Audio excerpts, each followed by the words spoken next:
welcome back everyone to BSG Annual 2022. Coming up right here, we have Siver with Super Mario 3D Land Special Ending. Take it away. We're good? Yeah. All right, great. How's it going, everybody? My name is Siver. Welcome to Super Mario 3D Land Special Ending. This will be a pretty long run, so I'd say let's just get the show on the road. I'm just gonna get the file ready. Gonna soft reset the game real quick, and we can get started right now. So if you want to give me a countdown. Right. 3, 2, 1, go. Good luck. Thank you. All right, so special ending. This category is a very interesting one. Not a name that you could like really tell what it is just based on the name, like not your typical any percent or 100%. So special ending, our goal will also be to get to the end of World 8 and beat the final level.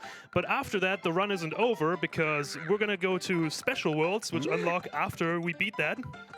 So there's going to be 8 additional worlds that we'll also beat. So in total we have 16 worlds to go through, so quite a bit of content here.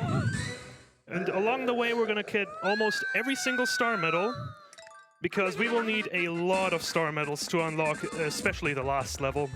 So I'm going to go out of my way a lot and pick up almost everything there is. In a way, this is kind of a diet 100%, so settle in, get comfy. We got a long way ahead of us. Yeah, this is a 100% that doesn't take over 5 hours. Yeah, the main reason 100% takes much longer is because you have to beat each level twice and you have to get golden flagpoles as well.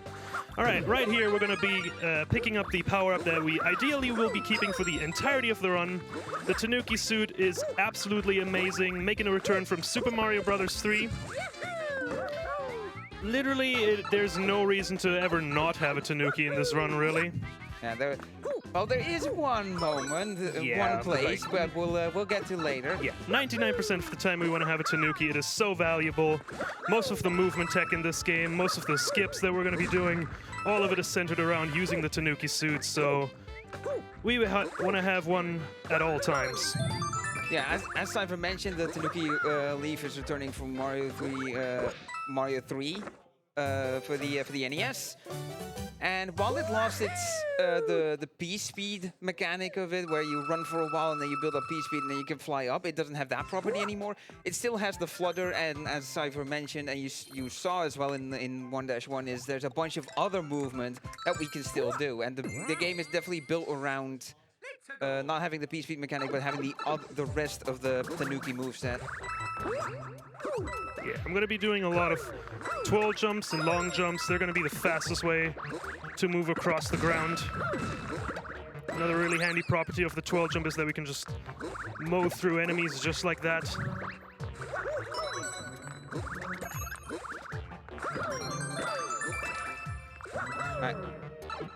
Right. We successfully avoided accidentally warping.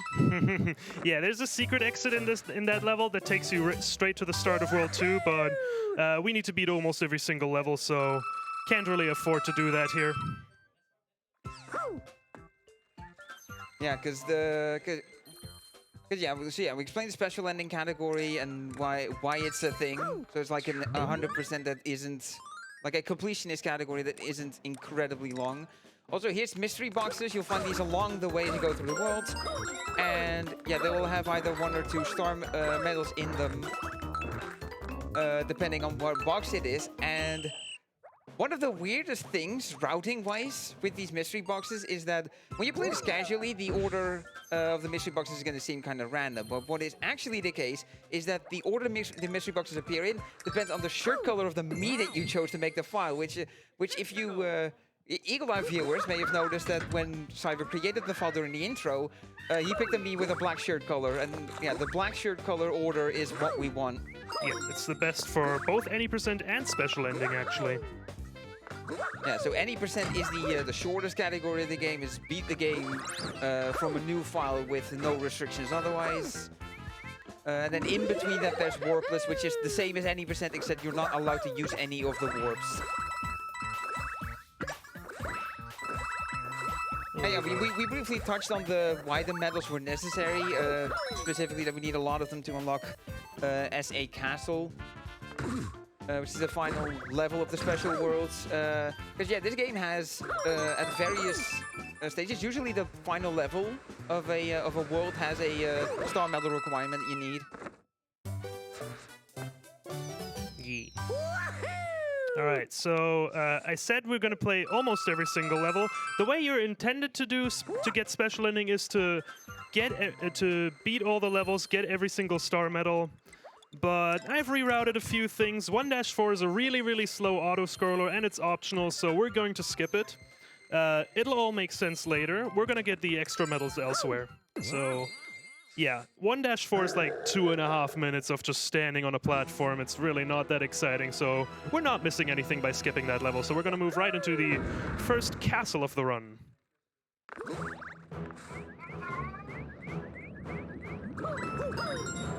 Stages are generally pretty hazardous, so I want to make sure to not run into anything. They're really fun to play, though. Yeah, all the cycles with the flame pillars and the potoboos and the fire bars spinning around as well. And yeah, those are elements that you'll see a lot in the Bowser levels. Another movement technique that we haven't talked about yet is a technique called crouch boosting. If you crouch at the edge of a ledge, you will fall off of it with a significantly greater speed, and you can carry that momentum into a flutter. So you can get much greater distances with that flutter, especially on long vertical sections where there's a ledge and then you go, and then the platforms like go all the way down. You can get very far with a crouch boost. Yeah, reason for that being is if you crouch off a ledge, you actually fall a lot faster than if you would just regularly drop off the edge. So you can carry that extra speed that you get over into a flutter. All right, and that's the end of World 1. Pretty smooth so far. Yeah, nice and clean. It's only 15 worlds left to go. Yeah, it is still a moderately long run. Yeah.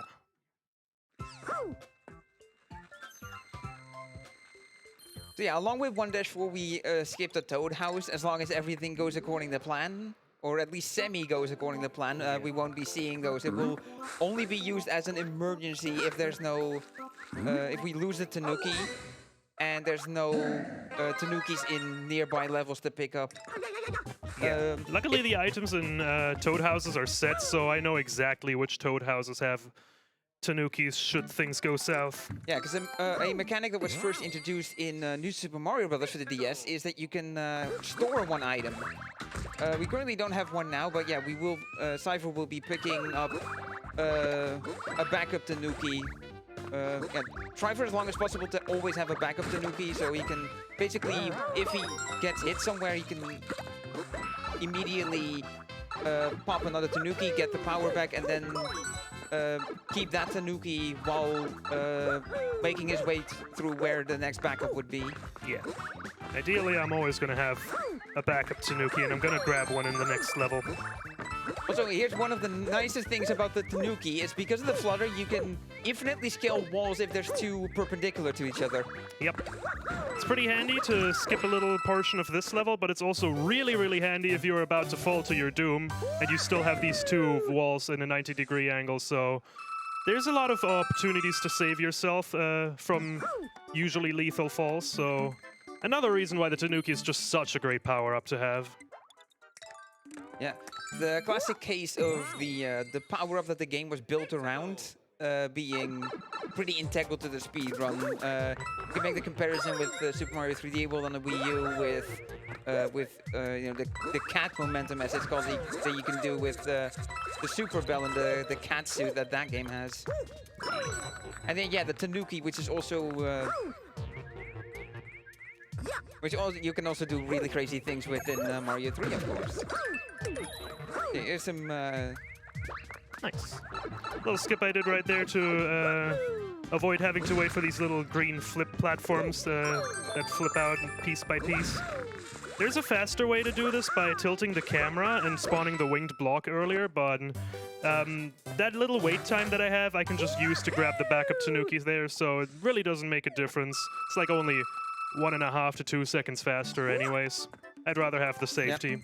On the bottom screen where your backup power-up is as well, there's also arrow buttons, and you can use those to scroll the camera. But the more convenient way to do it is to use the directional, the circle pad, or the D-pad. Yeah. Yeah, because circle pad is movement. You would control the camera with that. All right, next up we got 2-3. It's got another pretty fun piece of speed tech coming up. Also, really nicely designed level. Let's go. But yeah, you can see this Pixel Mario here. And then when we go up here, we have Pixel Luigi. Alright, right here I'm going to be setting up for a rather awkward long jump, but it's going to make sense in just a bit. We're going to just fly off to the side and get quite a bit of speed. Welcome to hyperspeed. If you have a long fall ahead of you and you hold 90 degrees away from the angle that you're falling, Mario builds a lot of sideways momentum, and you can just zoom like crazy. I'm also intentionally getting hit there to lose the propeller propeller box. Because if you have the propeller box on, you cannot do 12 jumps. Yeah. And an extension of the twirl jump technique is a technique we call twirl boosting, which is the same. It works the same as a twirl jump, but you get the jump height from a regular jump. Because yeah, as you've noticed, the regular twirl jumps, they don't go very high.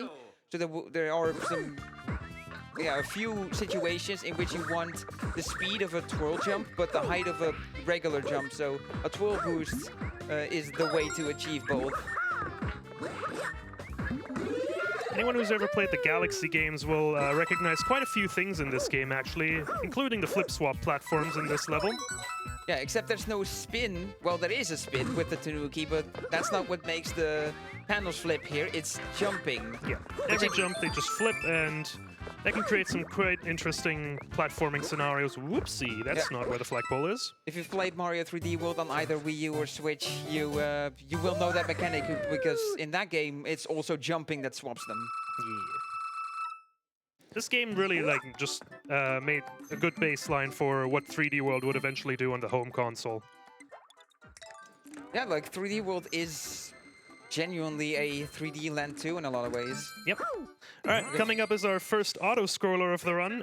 They're usually not that fun in most speed games, but 3D Land actually has quite an interesting property to auto-scrollers, so I'm gonna have to focus here for a moment. Would this be a good time for some donations? In a moment. Just gonna have to listen to where Mario is.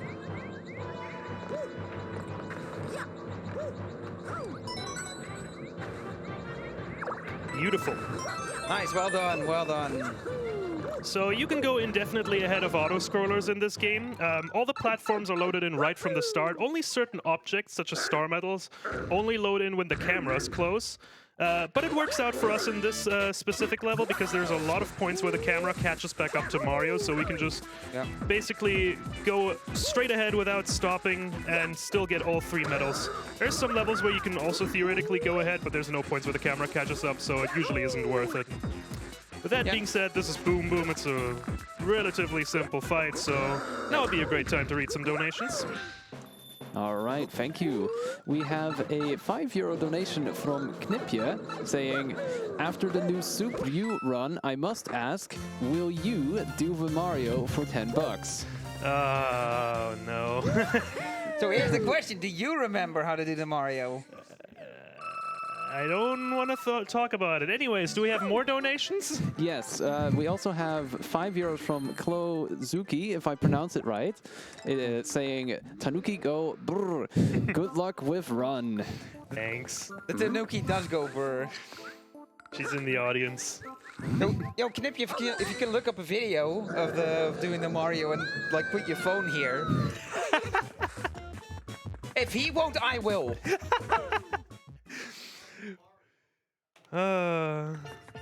Not the hero we need, but the hero we deserve.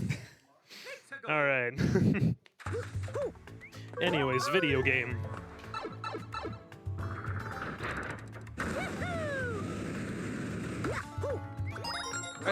Yeah, so that's a cannon. You shoot Mario out of it, and you aim it by tilting your 3DS. It uses the 3DS gyroscope to aim. Yeah, you can also use the D-pad to aim it, but using the gyroscope is usually faster. Faster and more precise generally. Yeah. Yep.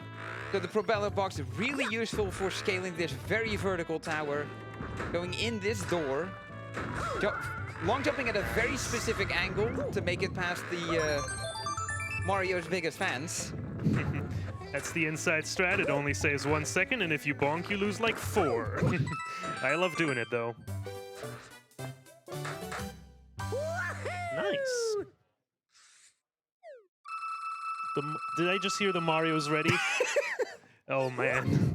Well, are you ready, Double? There's a water level coming up, so not that much to talk about if you want to do the honors. Oh yeah, if you can show me it. Come here. I can't believe this is happening.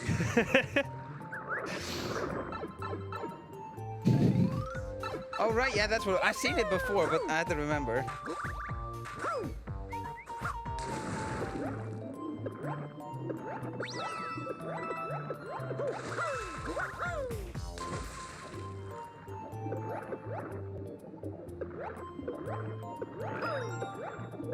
Little optimization coming up here. The surface of the water has an interesting property where it like pulls you up when you're close, and it gives you a little bit of extra height when you're jumping out. Duck700, an Australian runner, found that one, so shoutouts to him. Gonna dive down here to the bonus pipe. Yeah, that's about the most interesting thing that happens in this level, though.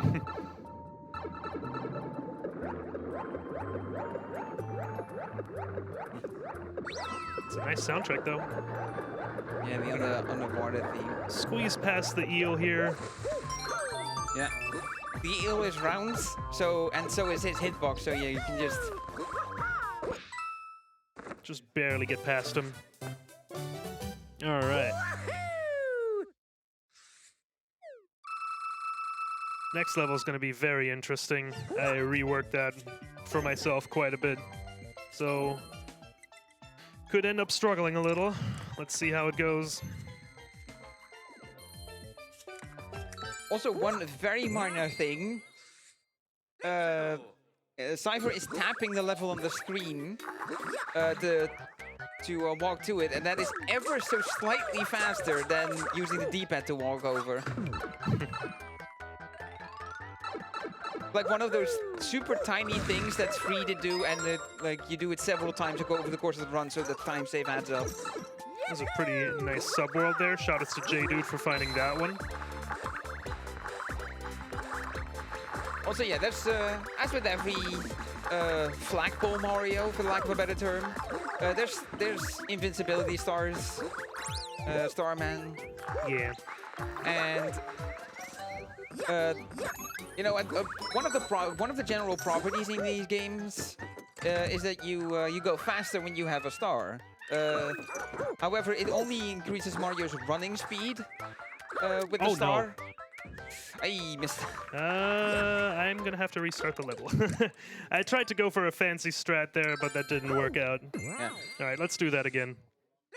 Yeah. So yeah, the Starman, yeah, there's like an extra level of run speed you can reach with the star, but it's A, still slower than twirl jumping, and B, twirl jumping is not sped up by it. Yeah. The star does, however, help us conserve momentum in between the jumps. Yeah, so it is still useful to pick them up. And obviously, you're invincible, so nothing can go wrong. Yeah, because while you can twirl through enemies fine, there's also hazards like lava pillars and stuff that we saw on the Bowser levels. Yeah, you ain't twirling through those with no damage.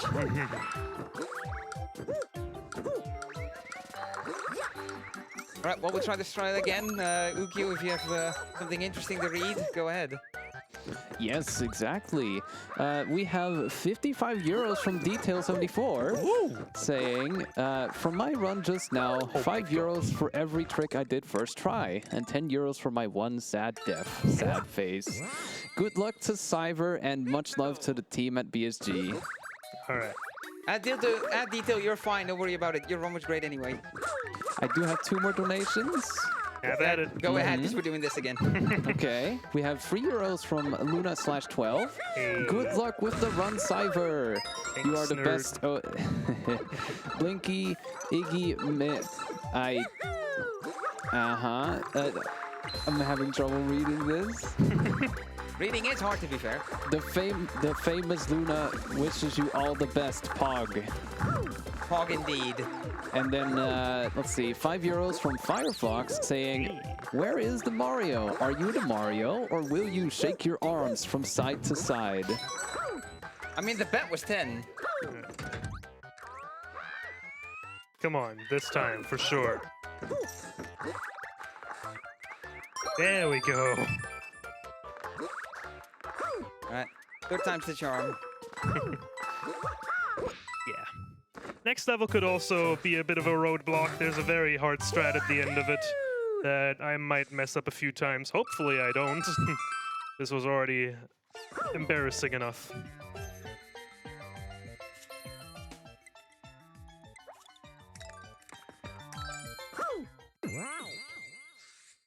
Let's go. Alright, 3-4, so... Yeah, most of the start of the stage is going to be pretty standard. It's just Well, not quite. do the things fast. But yeah, then we long jump all the way over here. This is where we need to be for the second level that's in this bonus area. It's another straightforward coin heaven here. Yeah. Oh no. Aye. Oh, can you go back? Yeah, no. I have to restart the level.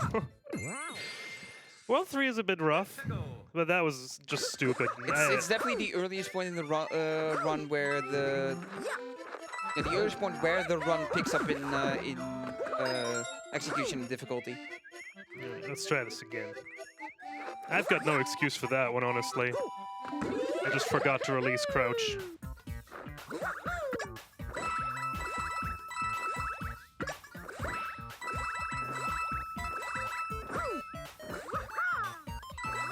Go. There we go.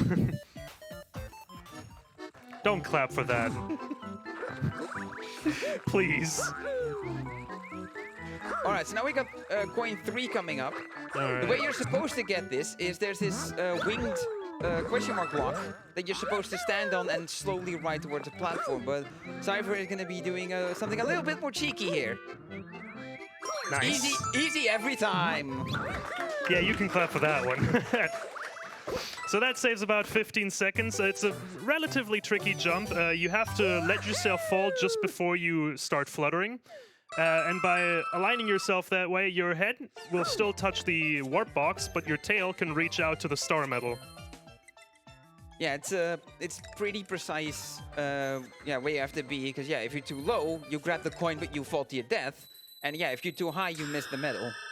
All right. In any percent of warpless, it's not as bad because there's backup medals, but in special ending, there's much less leeway in coins. For our first optional level of the run that we're actually going to be playing, it's an auto-scroller as well, but we actually can do some funky stuff here as well. So I'm going to wait for a specific point in the timer right about now. I didn't long jump. I'm going to restart the course for that.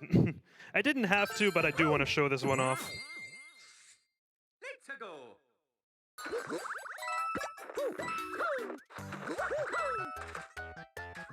It's okay, my estimate is pretty forgiving. Should be fine. Oh my god, can you please long jump? I'm not doing this on purpose, I swear. I know how to play this game. Every other day, maybe.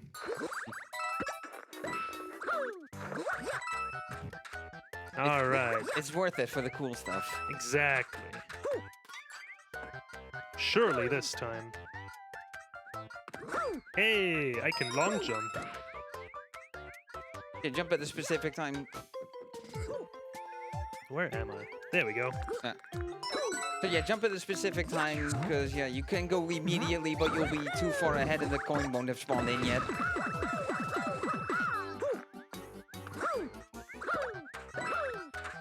Alright, the rest of this level is pretty standard auto-scroller, so if the host wants to read anything, now's a good time as any. All right, thank you. Let's see. All right, there we go. We would like to thank Renabo for sponsoring several prizes to BSG. Renabo is a plush maker and game developer who is currently working on Floating Wonderland, a retro-style 2D puzzle platformer that uses gravity to solve puzzles as you progress through several different stages. Follow @Floating Wonder on Twitter for updates.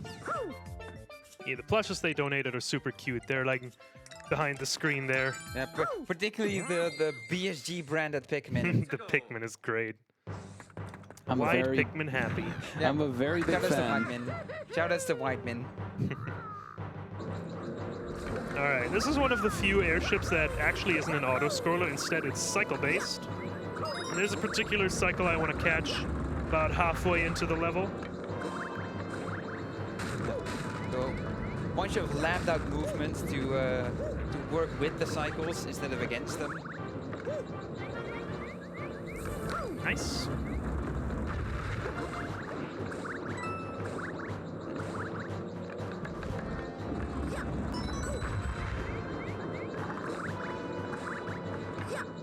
Okay.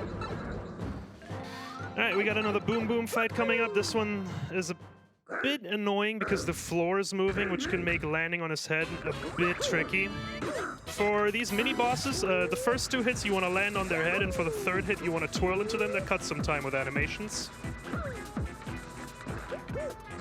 Just gonna be standing here in the corner so he always goes into the same spot, and I can predict. Yeah, because the Never mind, that's a bit different movement, but it's okay. yeah, when you hit Boom Boom, he'll go into a shell, and the first direction he goes in is where you're standing. And after that, he'll bonk off the walls in roughly natural angles, but he tries to sway it a little towards the player to try and attack him more. Yeah. It's not exactly how it would make sense to bounce off of the wall. Alright, 3 worlds down. Oh, don't worry, there's some games with wonkier wall bounce physics. Okay. What? I don't know what. Alright, that was a bit rough, but hopefully we're gonna enter a bit of a smoother right now. Hey, we're gonna get a little lore update here. Very integral to the story of the game right here. I hope you're taking notes at home. Love it when I think in images. Let's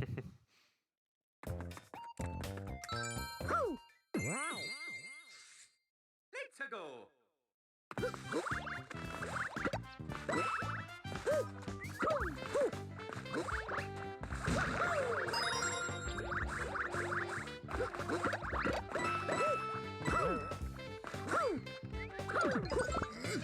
Yeah. Convenient propeller box. Yep, another little cameo of that one. It's gonna make maneuvering this cloud section really fun, actually. So yeah, some more properties about the propeller box is, yeah, you obviously can only go up once, but the landing on an enemy, which Siver did before that, refreshes it. Additionally, for some weird reason, to be able to long jump with a propeller box, you have to have a Tanuki. Yep, it doesn't work if you're a regular Mario. Yeah. Just another reason why the Tanuki is so great to have in this run. Seems very odd that the Tanuki is required for a move that Mario normally has without the Tanuki, but hey.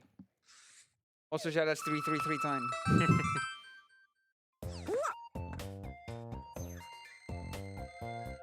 Another little mystery box coming up here.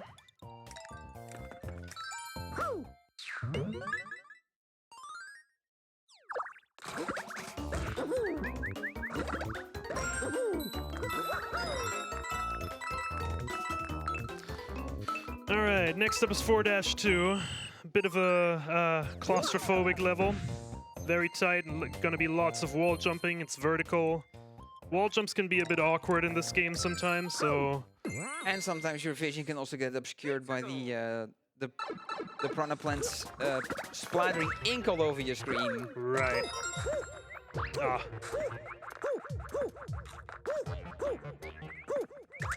Yeah, like that.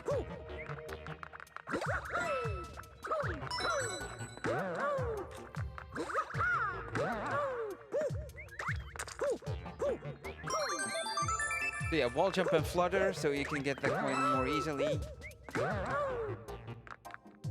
So yeah, further up there's a secret exit that takes you to World 5. Yep, but once again, we're not going to take that. And luckily, the extra levels that we would skip in World 4 are some of my favorites, actually. 4-3 is going to be relatively tame, but 4-4 is amazing, 4-5 is super cool to look at, and 4-ship is also a different kind of beast. Also, something Siver also has been doing is hitting the flagpole as low as possible, because the animation for the flagpole is the higher up Mario is in the pole, the longer it takes to slide down. It slides down, and the flag goes up the same distance in the opposite direction. So the less height Mario is in the flagpole, the less height he goes up, and it always goes at the same speed. So lower is shorter.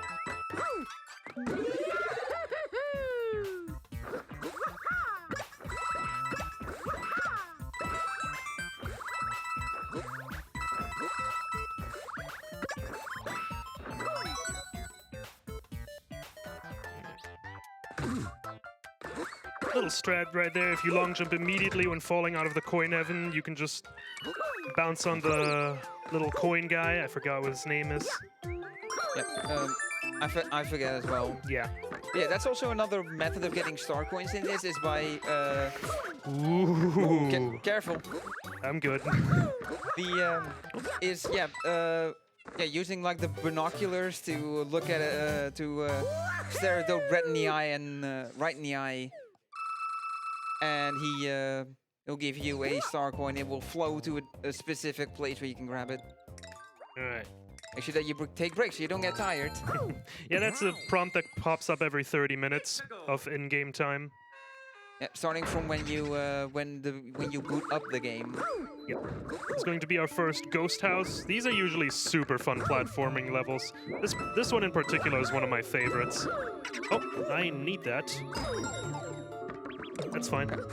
Gotta back up. Yeah. Hold on, I'm kind of lost. Okay.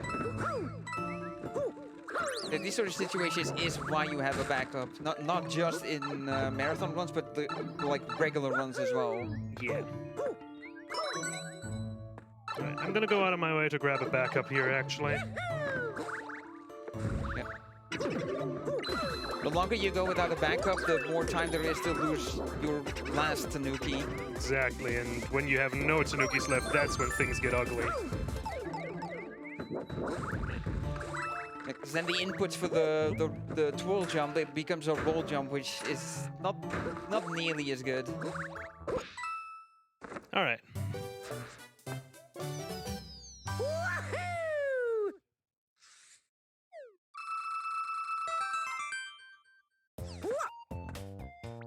Another little fun level coming up here in 4-5, utilizing these green flip platforms that just pop out when you hit a switch. We kind of skipped over those in 2-2, so they get some time to shine now. Although we're going to skip this first one. Sorry, dude.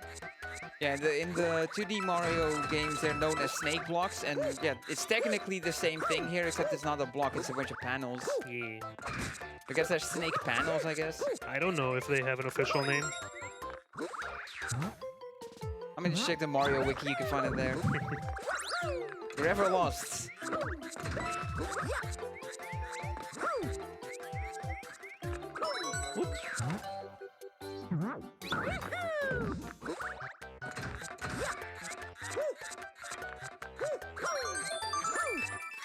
A little skip right here. Very nice. And then the flagpole's right there. Cool. Alright, next up is another airship. Similar deal as 2-ship, it's an auto-scroller, and similar deal as 2-ship, I'm gonna do my best to go ahead of it, so I'm gonna need to focus a little again. Yeah, and yeah, the various points midway through the stage where the camera will catch up to you, and because it's partially, we call them baby skips. There's actually only one point where the camera catches back up here, but it's just enough.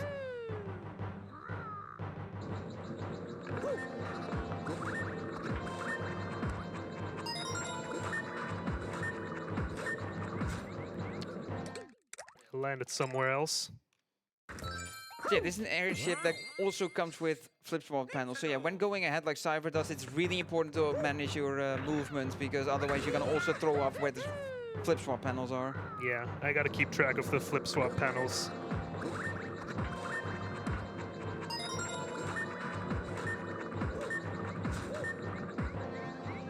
Okay, works for me.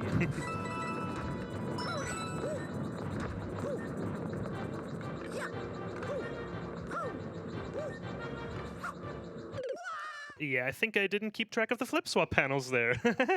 Whoops. I mean, you were in a section where they weren't visible on screen, so... Yeah. And it's like, it's got the same sound either way, so... It's not like there's an audio cue to know which one you're on. Alright. Let's try that again.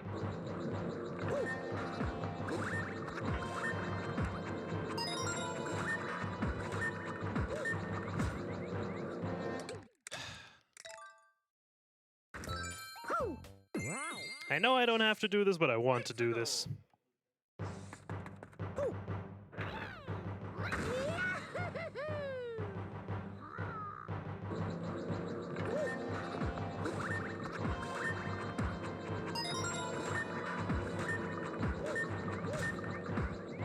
There we go.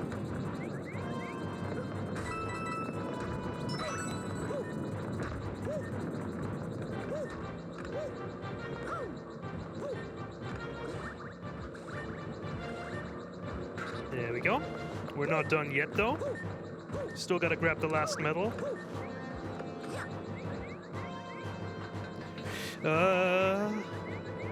This is fine.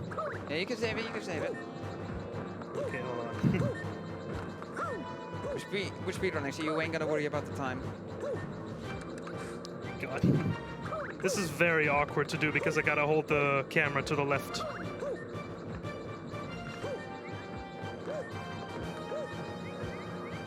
There we go. I just gotta make it back. Nice.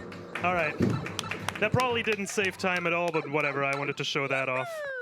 So I gotta hold the camera to the left there because otherwise the death plane would be blocking my way to the medal, and I would die before I could get to it. Also, this pom-pom. This is a very scary fight. We're gonna have a lot of close shaves here, but if I just keep moving, everything will be fine. So yeah, this is what Pom-Pom does, as opposed to Boom Boom, is she floats up and then comes down. And then, yeah, twirl to finish the fight. All right. So, for reference, what is the button combination here to soft reset the game? It's LR and start. LR and start. And yeah, the reason you would do that is to reset you back to the last state you were before. Because if you were to die and then go back in the level, you've lost the Tanuki that you had before. Whereas with soft resetting, you'll go back to the state where you still had, where Siver still had 2 Tanukis. Yeah. And I believe if you pause while in mid-air, you cannot choose select course to get out of a situation. Yep, you can only do that while grounded. So yeah, so that's why Siver soft reset it when the times he found the death plane or died during the 4-ship attempts. All right, we're past that now, so should be some smooth sailing for a while. Yeah, first quarter of the run done. Yeah. Strictly speaking, in terms of watts. I mean, it somewhat goes for time as well, I'd say.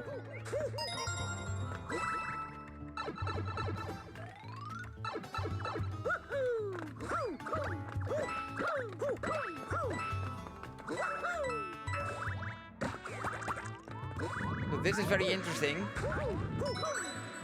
Bounce off the tail of the thwomp there to get up to that star medal a little easier. Yeah. Yeah, that's the thing with that they did as well with like basing the game very heavily around the Tanuki is also giving a lot of enemies Tanuki tails. Kill an invisible boomerang bro there. Usually he drops down, but if you just twirl on that spot, you can like kill him before he ever appears, so that's pretty fun. With that being said, cue the elevator music. We're gonna be here for a while. Host, if you got something. Very well, okay. Let's see. Want to go to more on-site speedrunning events? Our brothers in the United Kingdom are hosting UKSG Autumn 2022 in Glasgow, and it runs from September 3rd and 4th this year. They will be raising money for Crisis. Do you want me to say anything else? Sure. All right. We would like to remind you that aside from BSG events and their own marathons, ESA hosts many other events across Europe, including the British UKSG that I just mentioned, Hackathon, and much more. So be sure to drop a follow to see whenever something new is live. Yeah, it's always really nice to see on-site events coming back. Yeah, I've missed this. It's been almost 3 years since my last one.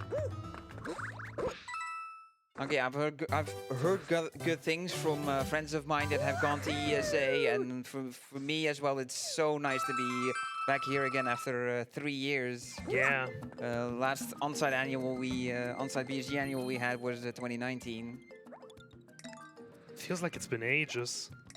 I mean, it kind of has been. 3 years. 3 years is a long time. It kind of is. All right. Let's go. This is one of the rare levels where we're actually gonna drop our Tanuki and pick up a different item, the Fire Flower. Also, if you've played some more Nintendo games, oh, hold on. This is fine. Don't lose it. Okay, just pay attention to the sound here. Yeah. In just a moment. Just in general, this whole style of the level, you might recognize There it this is. one.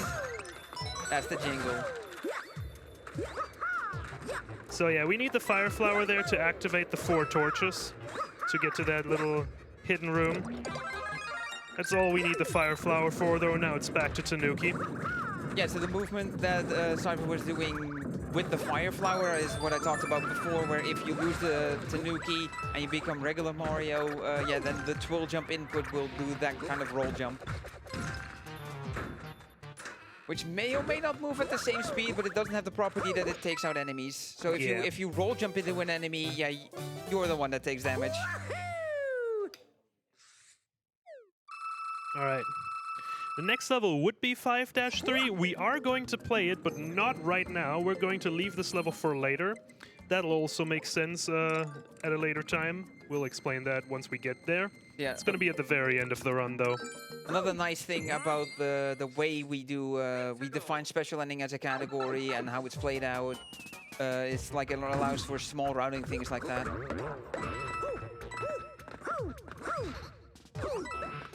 So we're going to go straight to 5-4, which has lots of moles. Yeah, underground stage with a bunch of Monty moles of various sizes. Holy moly. Also some cardboard cutouts of war pipes. Yeah, cardboard cutouts are a recurring theme in this game for some reason. Yeah, I think there's ones of a couple enemies as well. There's Bowser cutouts as well, I think. I don't think so. Oh, that might be 3D World then. I know there's a stage early on in 3D World where you have to save Captain Toad from he's scared from Bowser's silhouette, and then you go into the foreground and it's revealed that it's just a cardboard cutout that has like parts that can move. Yeah, the Shadow Play Alley. I think that's what the level was called. That's the proper level name. Yeah, I forget which level it is, but yeah, relatively early. well, yeah, like World 1 or 2. Alright, so welcome to Giant World. Let's go. Everything is big except you. Well, and the blocks. I still have only one Tanuki from having to lose it to the Fire Flower, so I'm gonna go out of my way to grab a backup here in a bit. First gonna grab this one.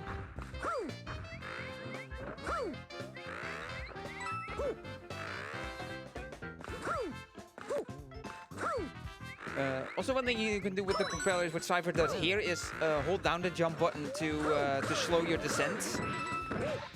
Similar to a flutter. All right, here we're gonna do another little hyperspeed.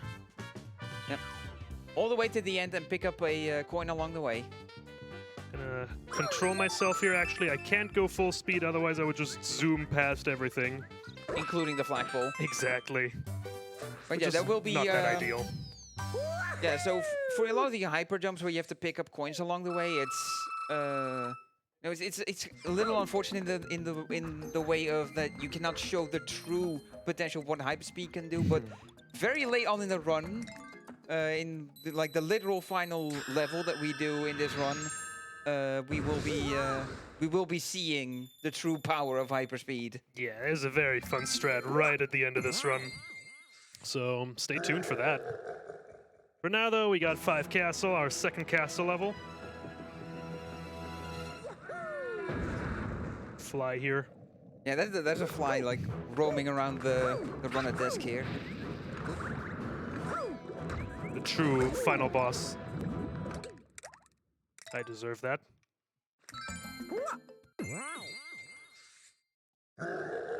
Hmm? Okay. There you go. All right. Your phone has been freed. Round 2. Oops. There's a block in the way. Alright. We made it easier to get around the spike bars, weirdly enough.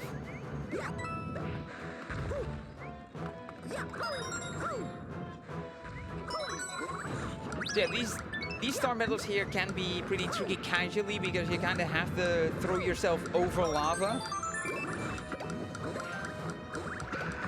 You know, in your first 1 or 2 playthroughs, you may take a death or 2 there, trying to get them.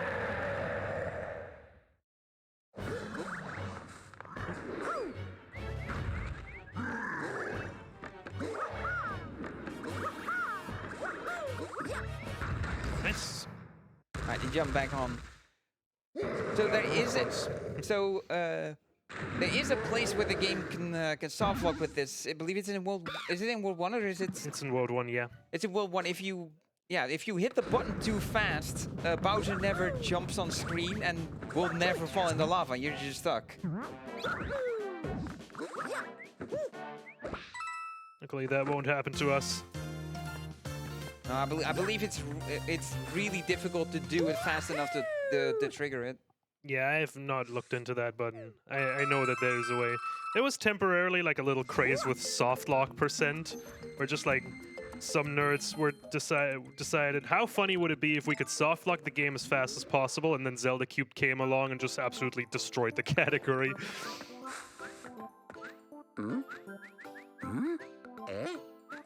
Where is it? Where is it? Oh, there it is. We've got some more time here for some shoutouts, so take it away, host. Thank you. There we go. Stay updated with our events by following us on Twitter and Instagram under the handle BSG Marathon. Get a behind-the-scenes look of the event and stay up to date with the latest news on our marathons, events, and more. We are also in the process of uploading all of our VODs to our YouTube channel at youtube.com/BSG Marathon. Be sure to check it out. Yeah, with these week-long events, there's going to be a run that you missed, whether you know you missed it or not. So definitely worth checking out if there's something that you feel you might enjoy. Oh yeah, when I get home from this, I still have another week off of work, so that's a good time to check the VOD channel and just catch up on things. I do not have that luxury. As soon as I'm gone from here, it's straight back to work. Oh, good one. See, that's me being smart with the way I booked my time off. ESA clever. I had all my extra time off before the marathon. I mean, true, I did not have the time off before the event. Well, I managed to get myself here, and I'm here now. Yeah. All right. 6-2, the pyramid. Pretty tricky level to do. There's a lot of small stuff here.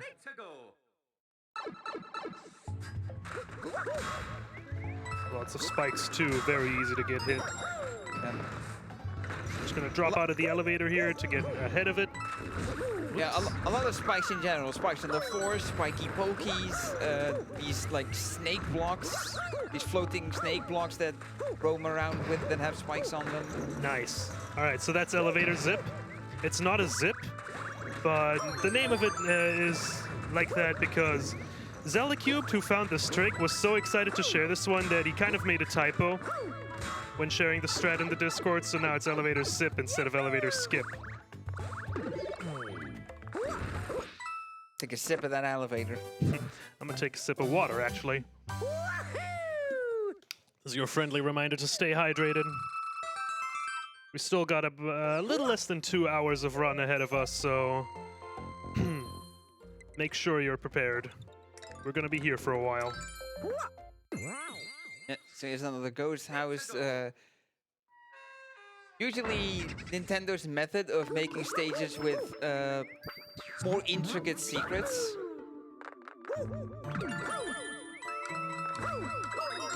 Hit the P switch to make this trail of coins appear and make the star medal flow in. Then yeah, here a 3D optical illusion. Yeah, the flutter ability of Tanuki again coming in very handy by allowing you to stay up there. Yep. And just go to the next section immediately.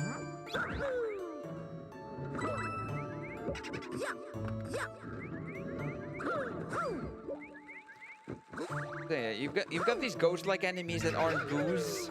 Yeah, similar to boos, you can twirl them to make them go invisible, and then they won't hit you anymore. Another reason why the Tanuki is just amazing. TLDR, Tanuki good, keep it. Alright. Yeah, like a lot of the time save in this run is gonna come from keeping the Tanuki losses and deaths to a minimum. Yeah. This is purely movement based. There's no RNG, no weird glitches. It's just how good can you control Mario. That coin is very close to the fire flower. Yeah, I'm not gonna go for all of these. Alright. We've already talked about things from Super Mario Galaxy showing up in this game. This next stage has the beat blocks. They work a little differently here, though. Let's go.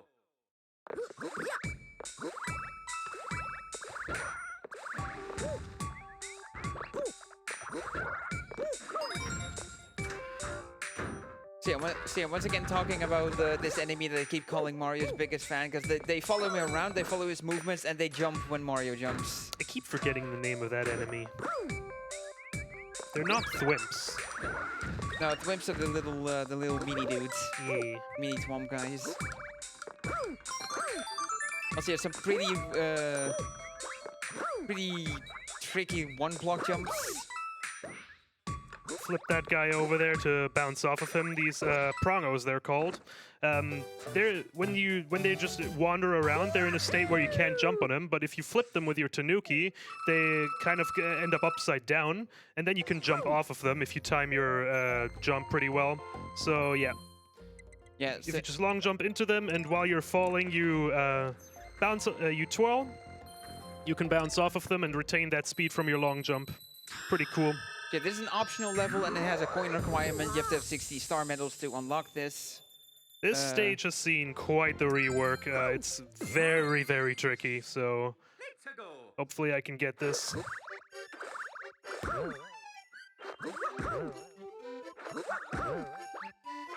Funny enough, most of this random person in my chat found. Like, they're not even speedrunning the game. They're just like, you know what would be funny if you could do this? And then I tried it and like, holy wow, that works.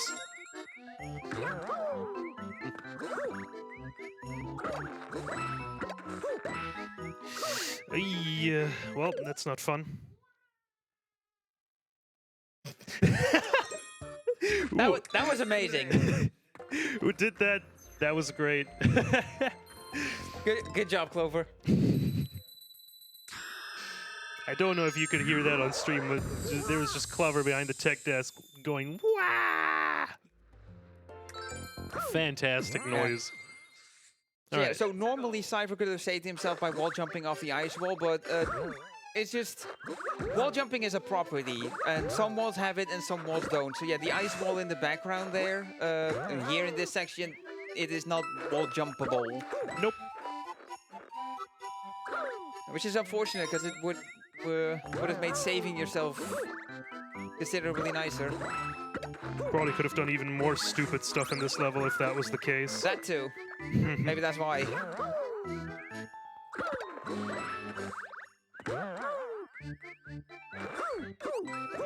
Okay, we're just gonna walk around this wall here. So yeah, the key mechanic with this stage is these trampolines that move at a snail's pace. So Yeah. we use the platforms that are there to traverse the stage instead. They also slow you down every time you hop on one. Yeah, because I believe you go back to the normal movement speed. Yep. All right.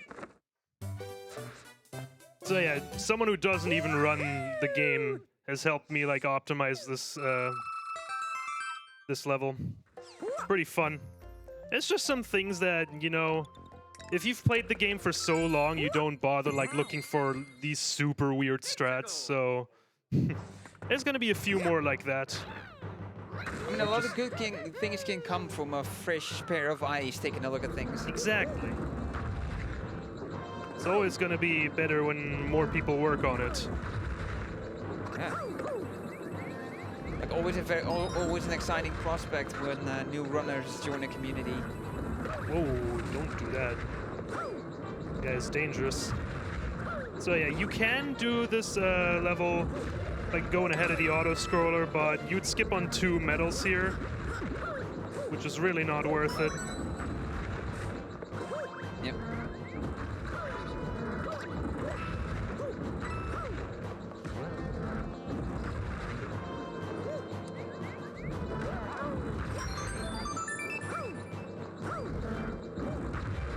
Pretty nice.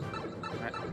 So yeah, How's it- once I get all 3 medals, I can just go ahead of the auto-scroller just a little. And nice little baby skip at the end. Yeah, that's what we call those.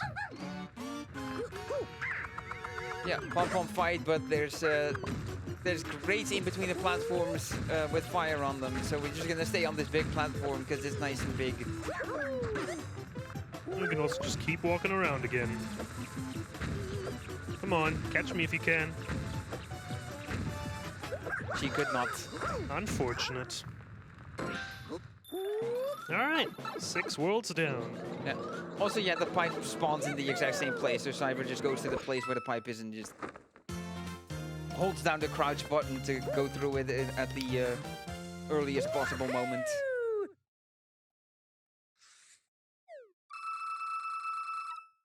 Got some more time for some shoutouts, so take it away. All right. If you have missed a previous run, make sure to check out our YouTube channel. You can subscribe because we have some really cool, unique content coming, and all of our VODs from the previous events will be uploaded over time. Did you also know that we host small community events as well on our own channel? Small events like the Colin McRae-a-thon happens live on our Twitch channel every once in a while. Which is obviously twitch.tv/BSG_marathon. Let's go. Alright, so this level's interesting. You see the flagpole over there? You can actually go here straight to the end of the level and just beat it within 5 seconds. Unfortunately, I have to grab some star medals, so we can't do that in this category. Oh, but yeah, it is something you do in both Warpless and any%. Yeah. This level is usually a very long and boring water level with an incredibly long midsection where nothing really happens. So I'm going to play this level a bit out of order. So I'm actually going to go to the end of this level now and exit through the pipe where you'd actually come out of. So we're now at the other end of the level. Yeah, so you can already see the 3rd star medal back there in the background, and then here's the 2nd. I'm going to squeeze past the eel again. Now we're going to head up and grab the 3rd medal. Yeah, if you would do this level in order, it would be another 2 to 2.5 minutes. Very slow. This is way faster. Yeah, it's the unfortunate tendency of water levels is that your underwater movement is considerably changed to the point where you often, because that's how it normally works in real life, is you move slower underwater. Yeah. Really happy that the star medals are placed like this, that one is right at the start and the other two are at the very end. Makes for some interesting routing. Yeah, so not just like game routing with like what levels to do, what star medals to get and skip, but also just in-level routing.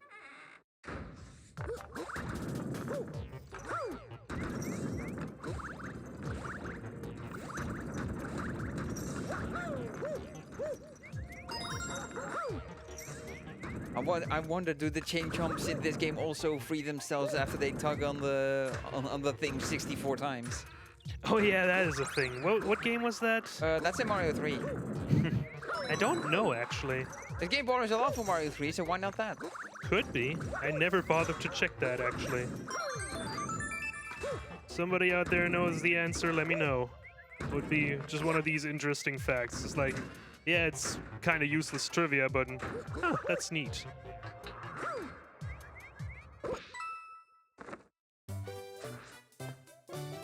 Alright, 7-3 is up next. It's got ropes. Ropes suck. They're kind of weird and janky. Yeah, ropes are not your friend. They're also slow, kind of like the bouncy trampoline platforms in 6-5. They reduce your speed, so usually you want to avoid them as much as possible, but when the entire stage is made of ropes, that's kind of difficult.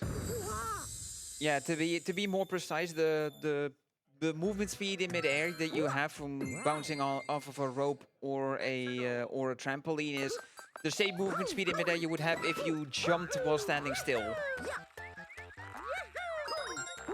Nice, got that little speed strat right there. And I'm just gonna wall jump up here.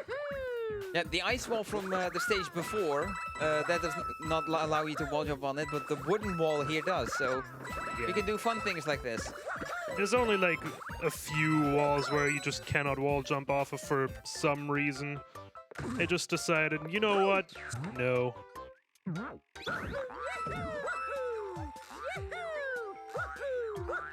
Yeah, one other mechanic of ropes is that your initial jump off of them is, has a set height, and then when you land back on it, you jump again, then you come up higher.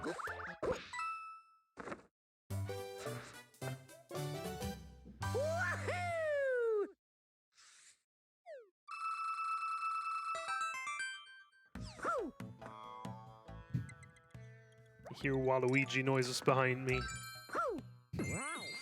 Alright, 7-4 is next. Is going to be a pretty quick level. It's another very fun one. And also has fun stuff in it. Yeah, get this star medal here, then come up here. Onto this platform, and... Oh, I messed that up. Hold on.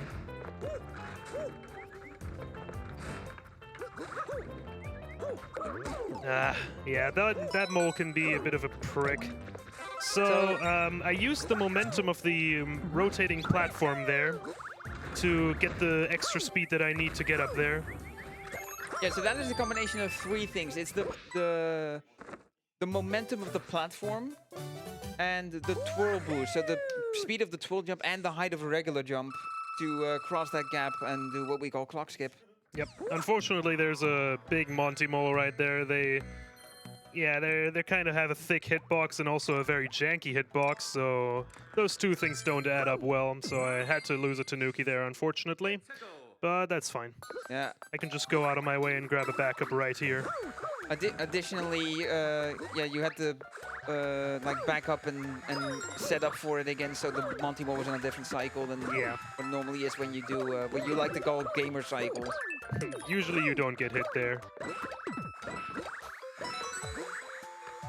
Right, but it's good, we got our backup. Yeah, more Mario Galaxy things, saw blades that slice off platforms after which they fall down. Yeah. So here's an auto-scrolling platform, but yeah, we're gonna go ahead by doing fancy platforming off of enemies. And then this pole. Nice. That is a lot tighter than it looks. Whew. That is that is practice, is what you're seeing there. Yeah. Making it look that easy. If I twirl too late on that metal grab, I could actually kill the Goomba that I was going to land on. And yeah, then I'm in dire trouble.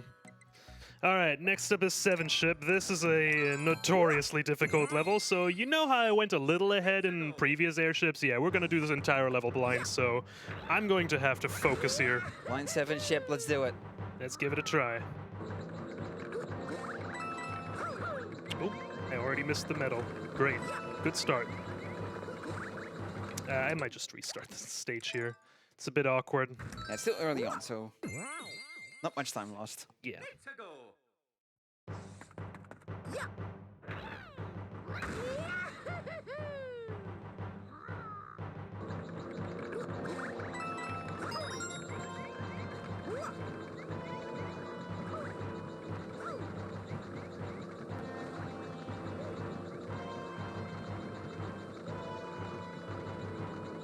Nice.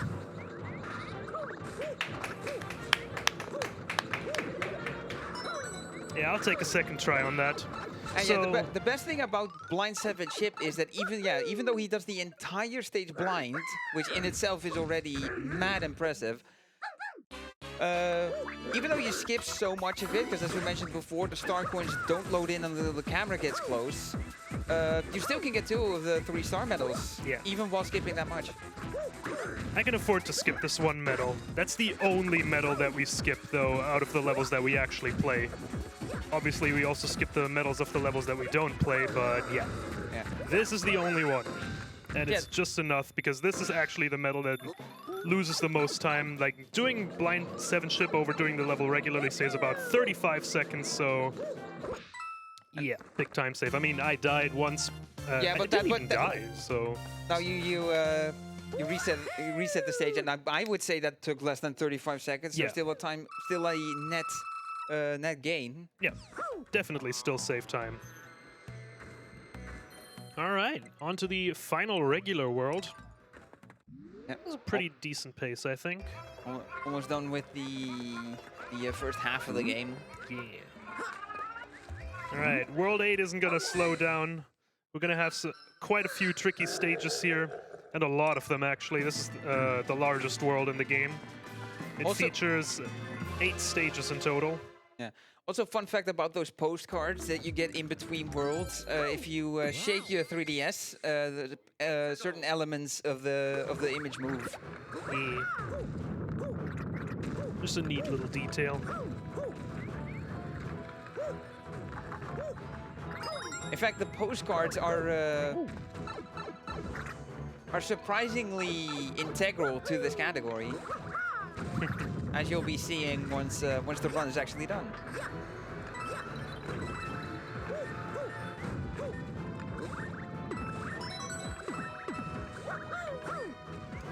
Do we have time for some quick messages? Sure thing. All right. I just wanted to share some incentives that are still open for runs coming up later tonight. We still have some incentives for the Evil Within 2 New Game Plus, where you can choose one of 4 very beautiful outfits. There haven't been any bids yet, but if you want to see one of these 4 outfits get picked, definitely make sure to get your donations in for that in Bid War. All right. Next stage, we're going to start with another one of these little prongo bounces that I already showed off in 6-4. Really fun skip. Whoop. And land exactly on those on the base of those flame spitters. This is an incredibly fun level.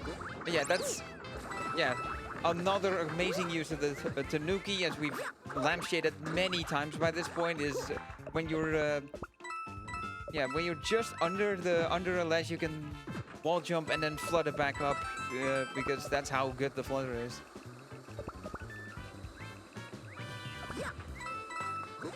Also, for some reason, I just find the climbing up sound to be just adorable. Nice. Then we're gonna do this. That was a very nice 8-2, actually. Doesn't get much better than that. There is actually a little strat to skip that middle pole that I was hanging on to. Pro Noah found that one, but it is absurdly precise. You need like 2 super perfect wall jumps for like only a second or so of time save. Yeah, so you're another optional level that requires a certain amount of star medals to unlock. 8-3. Yeah, but with how many medals we're collecting, we're never gonna be lacking them. No. Let's go.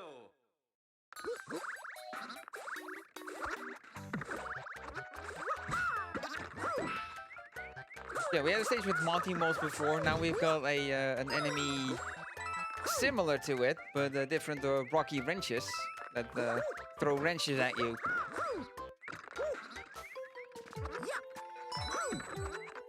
Now the wrenches are objects. If you land on top of them, you bounce off of them. And yeah, you can do the same things that you could do if you bounced off of an enemy. So if you had a propeller box, you could use it again. I really like have that. to wait for that cycle, unfortunately. No way to get past that. Yeah, it's just the platform is just that massive. Yeah, and that platform with the star medal is just so far away. I've tried around with it, but I couldn't find a way to get to that without using that big platform. Unfortunate. Kind of makes that stage an auto-scroller in a way. Yeah. On the other hand, 8-4 is really fun. It's technically also an auto-scroller with a lot of slow-moving platforms, but there's a lot we can do to skip it. This stage would usually take so long if you would just write all the platforms out, but we're gonna skip basically everything. Yeah, so I was gonna do some movements to match the music to set this up. Can't really do it.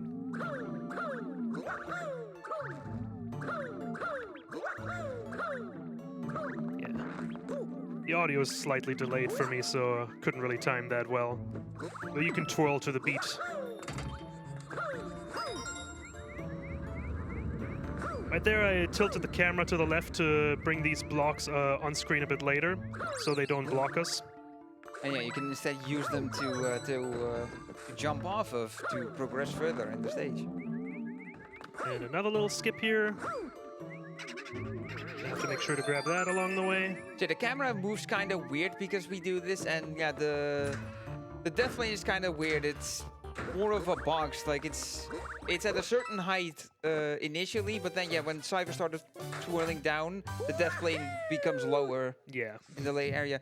Because the actual platform that you were intended to stand on, it will like go forward, and at that point it would be going down. Yeah, the devs obviously didn't intend for you to just hop over there. Yeah, so the death box is kind of based around how the platform moves. Get more flip swap panels. This is a bit awkward. I messed up the start here. It's okay.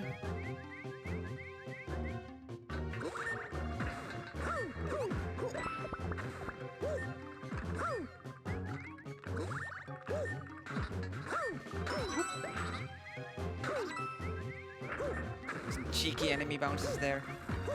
And yeah, this mystery box in the level. Yeah, unlike Mario 3D World, you have to wait out the full timer regardless of what you do. In 3D World, if you collect the in that game green star before time runs out, then a few seconds later you will pop out of the box, regardless of how much time you had left. Yep, unfortunately not a thing here. We're just gonna have to wait. Okay, up next is the castle. So there's a really, really difficult trick that I could go for at the very start. It's gonna be super awkward though. There will be deaths for sure. There's no way I'm gonna get this first try. This is one of the hardest tricks in the entire run. Well, let's see. Yep, hydrate first. All right, let's go.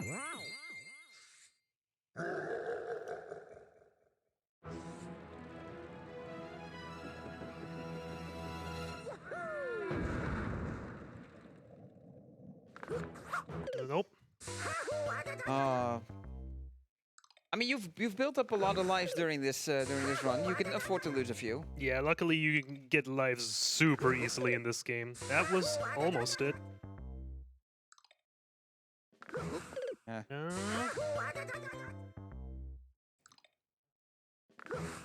That was very close. Yeah, it's like at a specific time you need to crouch and turn around. But yeah, it's all very precise. The crouch was too late because he ground pounded. Yep. Didn't crouch at all. Maybe it's time to maybe give it a few more tries, but yeah. I don't think I'm gonna get this one. All right, last try. All right. No. Not happening. All right, so the backup is to Oh, free stuff. take these pity mechanics that Nintendo gives you for dying a bunch. Yeah. So there is no strat. We just intentionally die 10 times here and grab the extra items. So if you die 5 times in a level, you get the special Tanuki, which on top of having the regular Tanuki properties makes you invincible. You're just constantly invincible here. But what we're really interested in is what's currently lingering in my backup slot, which is the P-Wing. Now this will come in very handy. Yeah, you'll see it in action soon. Yeah. As we get close to the end of proper World 8 here. So the invincibility Tanuki is just really a byproduct that we pick up because you get it at 5 times. Like the P-Wing is what we actually do the death abuses for. Yeah, but it's super handy. We can just like move right by Bowser. Yeah. Don't have to worry about anything except for that little pit there. Yeah, you're invincible, and enemies you run into you defeat pretty much exactly as if you were to twirl into them. It's just the difference that if you twirl into Bowser, you get hit, because Bowser's invincible from like your direct attacks. And yeah, with the invincibility Tanuki, you can touch him and nothing happens. Like Bowser does nothing and you don't take damage. All right, time for the obligatory meme. Y'all like Super Mario 64? First try, let's go. Ah, got a little stop by the. Yeah, you were a little bit of an there. angle. But yeah. So this is totally Peach. We've saved her. Yeah, so Are we you can coming up backwards with- long jump in this game. There's absolutely no point in doing it, though. It's basically just a visual glitch. what? Well, this is unfortunate. I've been bamboozled. You've been got. So yeah, it's not over yet. Bowser has another trick up his sleeve. Also, he can fly because magic. Yeah. So with all these wooden cutouts, you know, we've had a couple of Paper Mario games over the years. But when's Wooden Mario?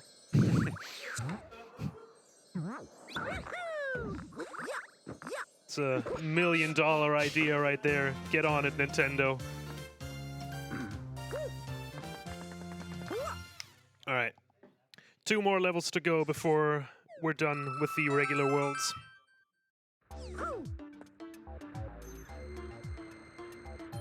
And yeah, also property of the invincibility Tanuki is when you finish this stage, you revert to regular Tanuki. Yeah, very small time save I did there by soft resetting while the saving prompt comes up.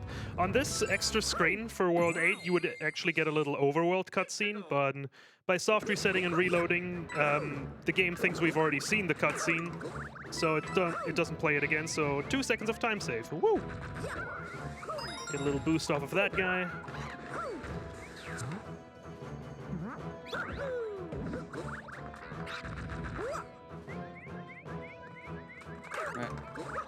Yeah, here's some somewhat precise movement. Yeah, because there's a star coin hidden in that caged platform, and there's a lava pillar that is obscuring things. So yeah, why screw the platform up when you can just do that? It's nicer and faster. No star medal. So yeah, we're still holding on to this B-Wing. We're not going to use it just yet. Yeah. Because yeah, that's the plot twist the game throws at you, is that A-Bowser or A-Castle is not actually the end. There's a secondary part to World 8. So there's A-6. And now we're going to the actual final level of World 8. Yeah, here's A-Castle 2.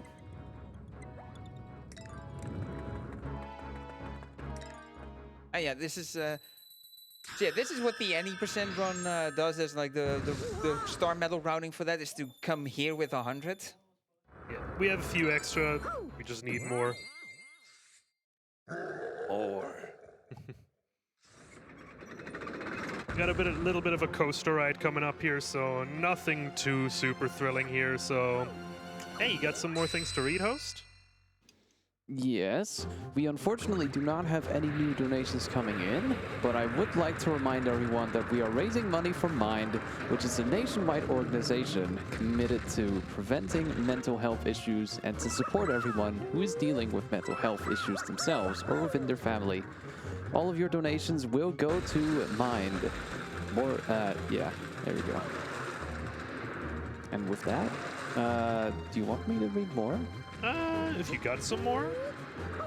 Sure. We want to thank ESA for supporting the event and for allowing us to stream on their channel, as always. We are the Benelux Speedrunner Gathering. We organize bi-monthly gatherings in the Benelux for speedrunners. We're currently streaming our annual event live from Hotel Asteria in Venray, the Netherlands. Yeah. It's a pretty nice venue. I'm having a good time here. Yeah, it's really nice. Just a bit more fireball dodging here. Then fancy side flip coming up to grab the medal here. Whoop. I think that's the only time in the run where you do that. You don't even have to do a side flip there. I just like to do it because I just walk back and forth anyway, so it just happens to work out. Alright, these cannon shots are actually kind of dangerous, especially the second one. If my angle is ever so slightly off, I could actually die here. Also, I'm hearing some people in the audience enjoying the noises Mario makes, and I've got good news for you. It's gonna get better later. Noises will get better. Alright. No death to cannon shots, that's good.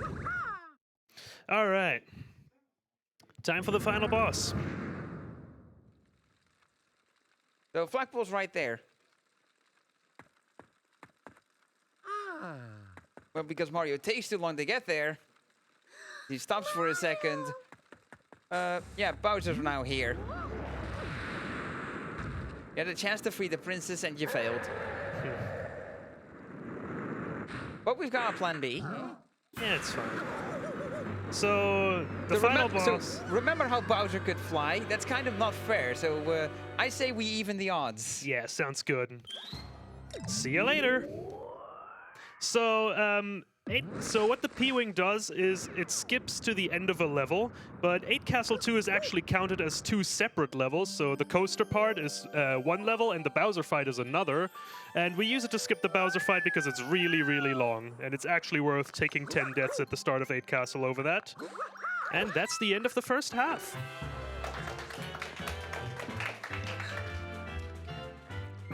Yep, if you would have used the P-Wing before the Bowser fight, yeah, it would bring you to the big door with the purple carpet. Yeah. So now we've got a couple minutes of absolutely nothing since we have to sit through the credits to get to the special worlds. So, Ugyu, I know we just gave it back to you just a minute ago, but yeah, you've got a lot of time to say things now. Yes, there are credits, I see. I do want to plug some donation incentives that are open besides the Evil Within 2. We have Dead Rising 4 Story Mode. You can also choose some very cool costumes from different games for that. Currently, for that bid war, the summer dress is winning with 55 euros.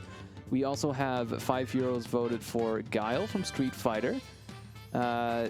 Besides that, we have the incentive for More the Chicken Any Percent to watch the cutscenes, all the cutscenes.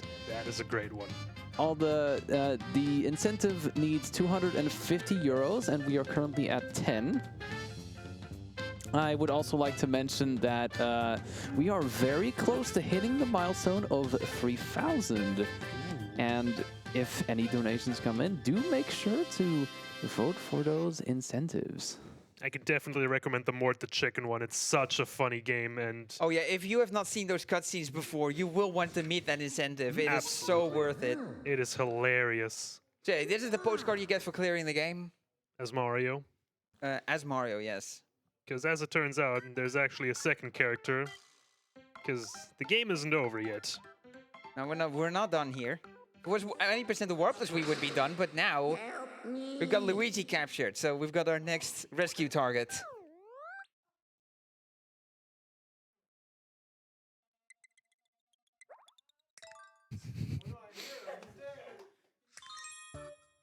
All right. So now we got the special worlds unlocked. So we get a pipe at the start of every world. So which takes us to the other side, which are the special worlds. So the special worlds are mainly remixes of already existing levels. For example, this one is going to be a reskin of 2-1. They're going to be slightly rearranged. Some will have some additional challenges, like a tight timer. A tight timer, some other additional factors that we'll be seeing later, and additionally the star medals will be placed in different spots, usually more tricky ones. Also, yeah, this. Oh, I'm just gonna do the regular strat. The trampoline of shame.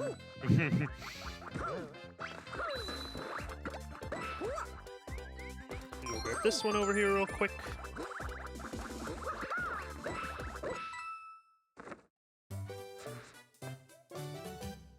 So there was a different type of Tanuki at the start of this level. That's the statue Tanuki. Basically, it acts the same as a Tanuki, but instead, when you ground pound, you turn into a statue, which makes you invincible for a short period of time. I avoided it though because it actually is a hindrance in a later level. So I'm gonna avoid all statue Tanukis until we've passed that point. So yeah, this is another one of the added gimmicks that come with the special world. Is a Cosmic Mario chasing you. It mimics all the movement you do, and if it catches up to you, you take damage. But if you progress far enough in the level, then yeah, the cosmic clone will vanish. Then in this part of the level, a new one will spawn. And yeah, this is. So yeah, we actually have to go to where in proper 1-2 the secret exit would be. Here it's the normal exit. Yeah. Hey, this is what I meant with the sounds getting better, because yeah, the Cosmic Mario sounds are also quite good. Yeah, especially the yippee, that's my favorite. Yippee! Another thing that you might remember from Super Mario Galaxy, specifically the Cosmic Clones from Galaxy 2.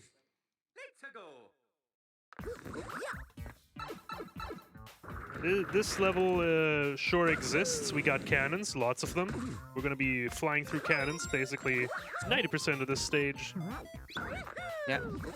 Yeah, this is another level that has a bunch of retro sprites as platforms.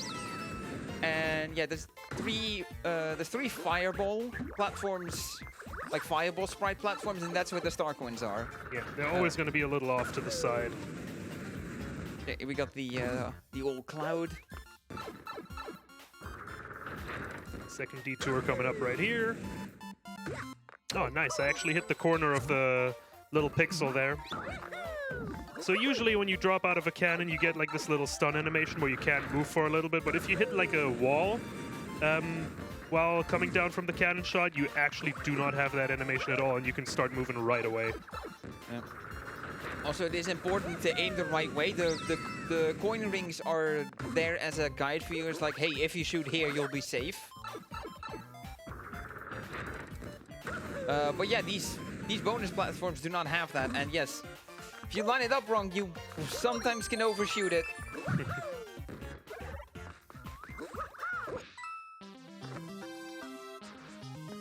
Shoutouts to the glitch in Mario 1 where you can go behind the flagpole. And then you can keep going indefinitely, and if you scroll the flagpole off screen, you lock yourself out of beating the level.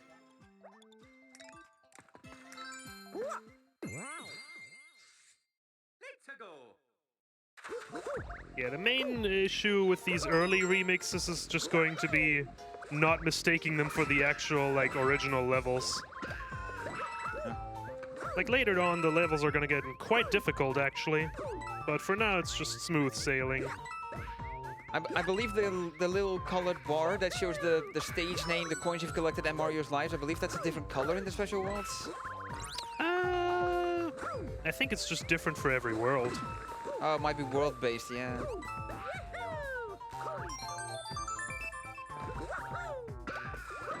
Yeah. Make sure that that boomerang bro doesn't bother us. Yeah, speaking of Boomerang Bros, also making a note of the Boomerang Flower, which is a power-up in this game, but unfortunately there's no real proper use for it in the speedrun, so we have to let it go. Yep.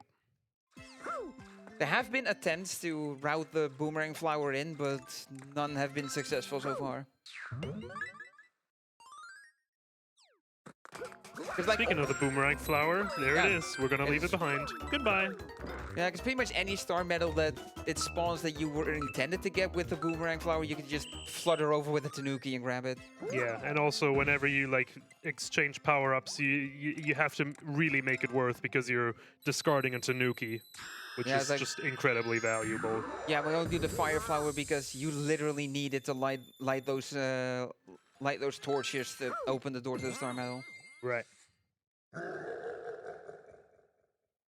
All right. Time to save Luigi. Time to save Luigi. But we only have 30 Nintendo seconds. As you might be, if you've played a few Mario games, you might be familiar that the level clock, that it ticks down a bit faster than 1 tick per second. Yeah, I think it's like 0.7 seconds in this game. And yeah, you will hear these audible ticks when you get to 10 Nintendo seconds, as we call them. Yeah, it's fine. But yeah, Siver has definitely routed the clocks to pick up, so to not waste time to get them, but also not run out of time. Yeah, we're just gonna And they- perfectly reach the end here. I'm definitely gonna have to grab that 100 clock though. Yeah, there is. Yeah, in these sort of stages, there is a convenient 100 clock at the end, just to like give you enough, just as a benefit. You know, you beat the stage. We'll give you this extra big clock so you don't time out in the end. Now that would be funny. All right, so now we rescued Luigi, so now we can use him as a playable character. And that's exactly what we're going to be doing. So as soon as I'm out of this level, I'm going to be switching over to Luigi, and the rest of this run is actually going to be done as the Green Brother. Yeah, Luigi is in fact real. The difference between the two characters is very minute. Luigi gets to jump a little higher in exchange for being a bit more slippery on the ground. Yep, the classic slippery shoes. Yeah, there's a little L button on the bottom screen, which you can press the switch, and then it changes to an M button when you're playing as Luigi. Also, there's a small visual difference with Luigi's Tanuki suit, which is more so based on a kitsune. The kitsune fox from, I believe it's just straight up the kitsune, like based on the kitsune from Japanese folklore. So, what a debut level for Luigi, an auto-scroller. He sure is having a fun time. Yeah. Owie. So yeah, this grate in the back, this is one of the walls you cannot wall jump off. So if Siver falls off, there's, yeah, that cannot be used to save oneself. Just gotta not be stupid and be patient. Yeah. Sometimes easier said than done. I mean, yeah, it makes sense. We're speedrunners, we try to go fast, and when we're forced to wait, it's not nice. Mm-hmm.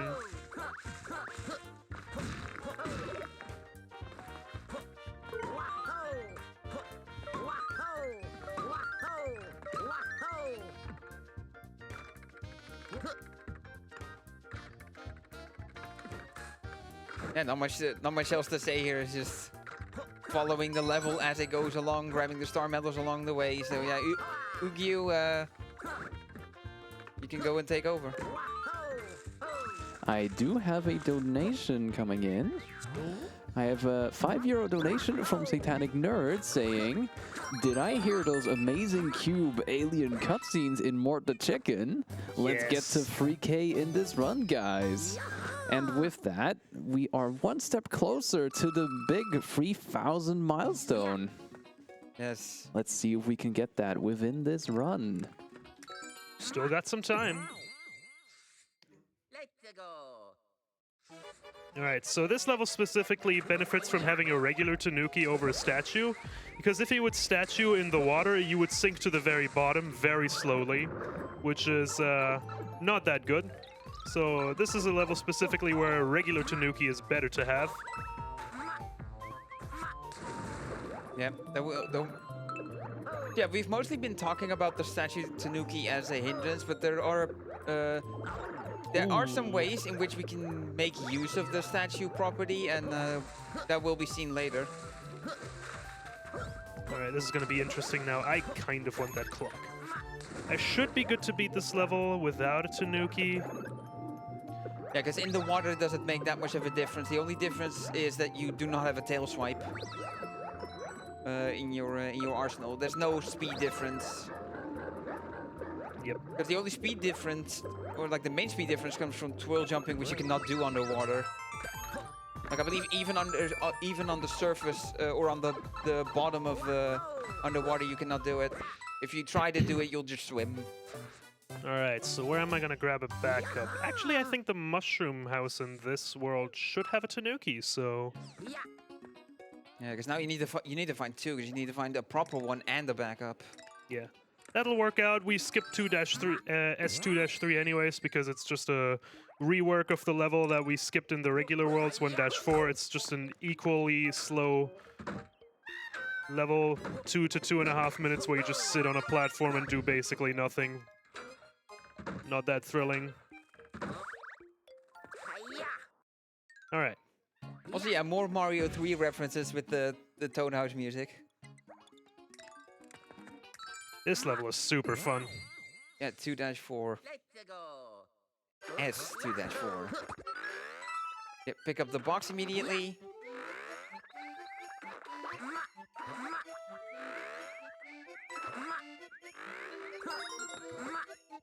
Alright, so there's a very tricky strat in this that you can do. Which is really precise, and so let's see if Siver can get it.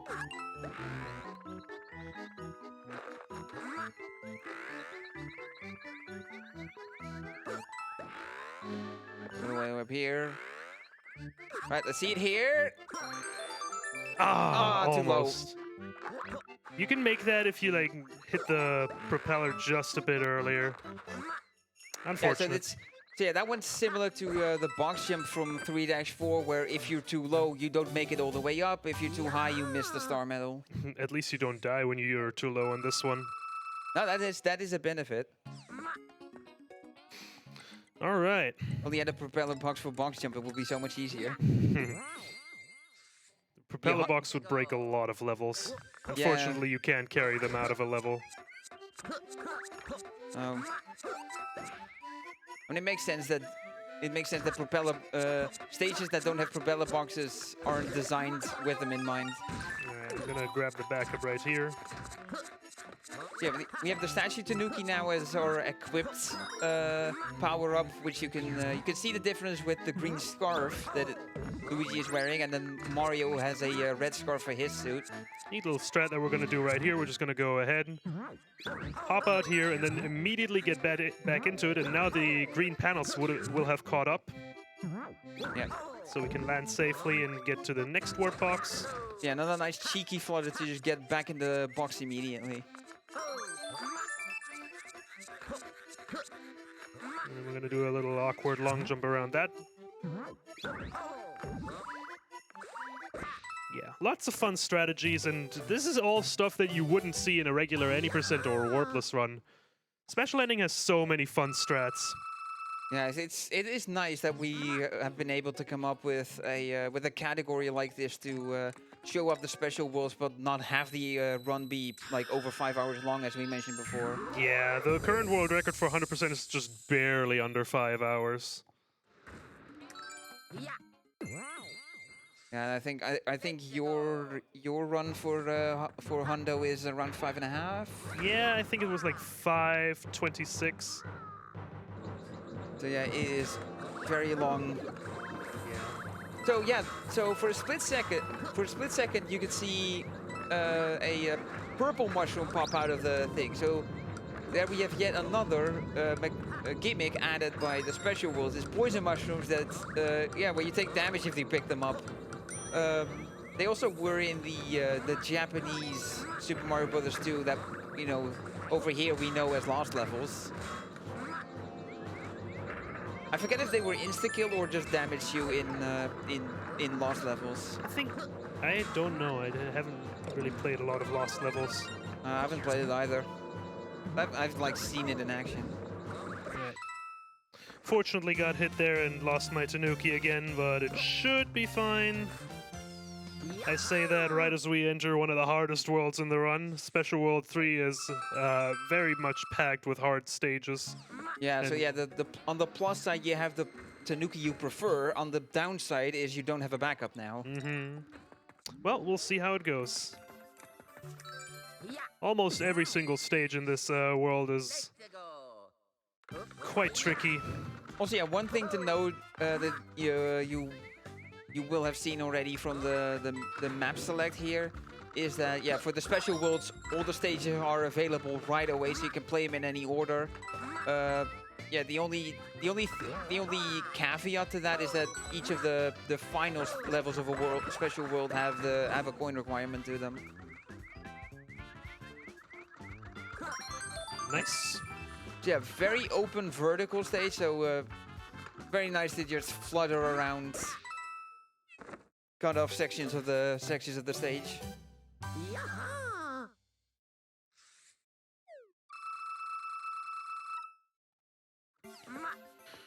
All right, Yeah. next one.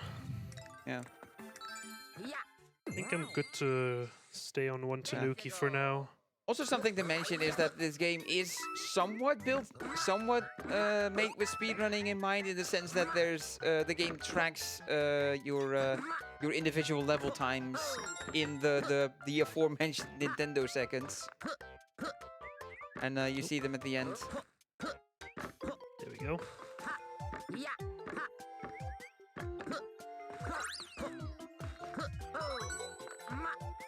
Oops. I might just grab the backup here, why not?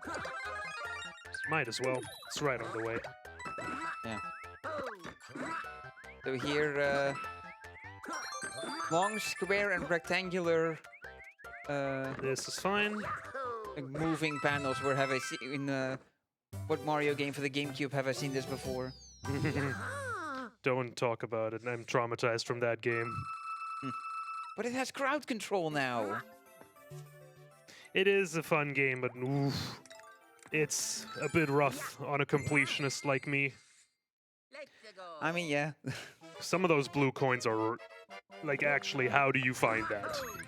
Yeah, especially Noki Bay with like all the random places they're hidden. And also some of the notoriously difficult levels, the pachinko machine, the lily pads. Sunshine sure was an experience. Brings me back to the time where I attempted a hoverless playthrough. I did actually get to Corona Mountain, but that's where it ended.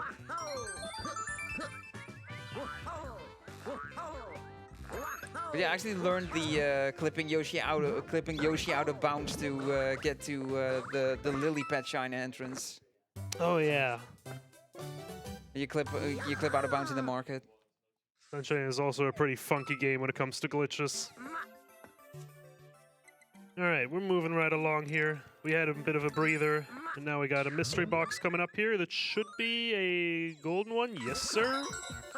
Yeah, so, yeah, as mentioned before, the shirt color of your meat determines the mystery box order, and yeah, with the black one, yeah, you get a golden mystery box with 2 medals in this position. Another good thing about those is most golden boxes also have another Tanuki as backup. That one didn't have it, but it doesn't matter, we already have 2.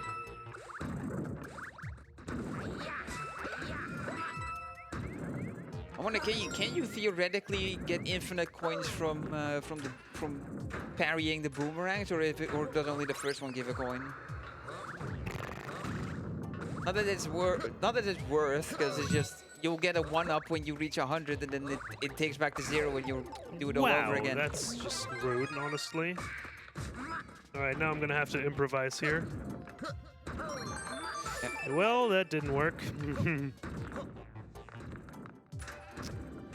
Okay.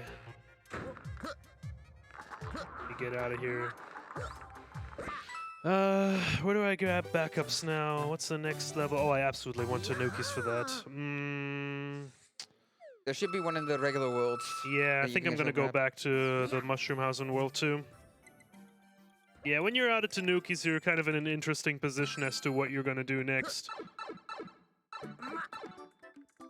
I still have the backups, so might as well go back for them. But later down the line, I might just have to Nice take an bonk L. on the stairs. Yeah, pretty good. Later down the line, I might just have to take an L and just soft reset the entire level, even though I'm that far in. That, or I just go back to 1-1 and grab Tanukis there. Yeah, because you can. Yeah, that's one stage where Oh, you wait. can grab multiple. Gotta go back to the special worlds. Alright. A remix of the beat block stage coming up next. This one switches up the rhythm a little. Yeah,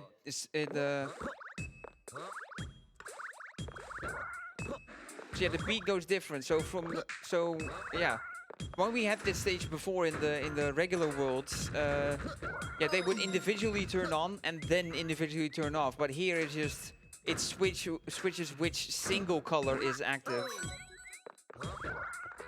No, it makes it a little trickier on you, especially here where depending on your movement before.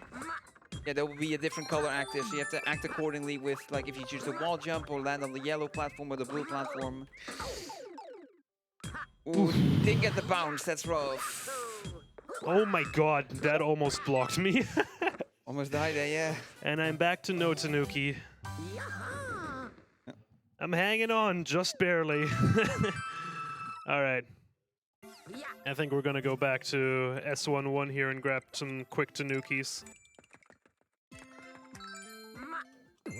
Do we have time for some quick messages? Absolutely. All right. I do want to remind everyone that we have some very great and cute prizes for you throughout the marathon. These prizes are only available for the duration of the event and require a €25 cumulative donation to enter. So if you donate €10 now and €15 later, you will still have a chance to enter. Currently, if you donate a total of €25 over the event, you can win a Rayman plushie. Very cute. Yeah. Alright. Alright, so as we make our way back, I want to go over the specifics that we skip over to differentiate it from 100%. So the requirements for 100% is to actually physically get every single star medal. You cannot skip any through mystery boxes. You have to beat the level as both Mario and Luigi, and you have to get the top of the flagpole at least once. Yeah. And that will unlock a special crown. It's the only level that we're not going to see in special ending. I mean, there's a few more levels that we don't see, but we at least walk past them. Yeah. Good enough, right? Yeah. I'm trying to think. Yes. I'm trying to think. New Super Mario Bros. For the DS didn't have a super hard level for 100%ing at the end. No, I don't think so. There was probably Mario Wii that did it first with World 9, and then Yeah. Mario U with Superstar Road. Then and then this game, as well as 3D World coming in with Champions Road. And Galaxy 2 with the Grandmaster Galaxy. That one as well, yeah. Yeah, Galaxy 1 didn't do it either. That's like a little bit of an in-between. Yeah. Alright. Done with S3. It's a bit of a rough world. I lost a few more Tanukis than I'd like to, but now we're out of it. S41 is the absolute longest level in the game. It's a 3-minute long elevator ride, so we're moving right past that one as well. That's the last level that we're going to pass by, though. From here on out, we're going to play everything. Cosmic Clone's back. Wow. That was quick. Let's try that one again, shall we?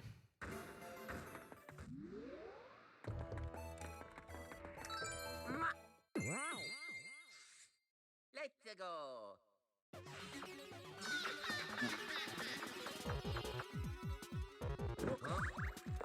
There we go.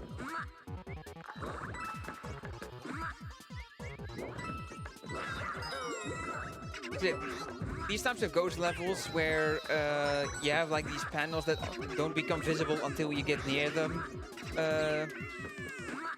Yeah, for the audience, it may be difficult to follow along with what's happening. But yeah, Siver's played this so many times. Yeah, that's what speedrunning these types of levels is: knowing the layout of the invisible panels and knowing where to jump. Yeah, these are some of my favorite levels. 4-4 and the remix of this, which is S4-2, super fun stages.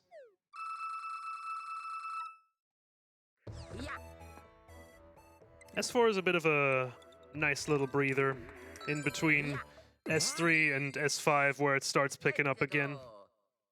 Get some relatively chill stages here. Statue moment. Yeah. Whoa, I'm kind of surrounded by death. Whoops. That's not how that stage usually goes. That's another funky property of the Statue Tanuki. You know, I want to hold the crouch button to initiate a long jump or a twirl jump. The Statue Tanuki tends to be a bit more finicky with its timing. Like, if you, like, press it a little too early, like, the regular Tanuki won't care. It's like, okay, yeah, you press it like a few frames too early, whatever. You're good to do your long jump and twirl jump. The Statue Tanuki is like, oh, you pressed 1 frame too early? Too bad, you become a statue. Very fun and cool.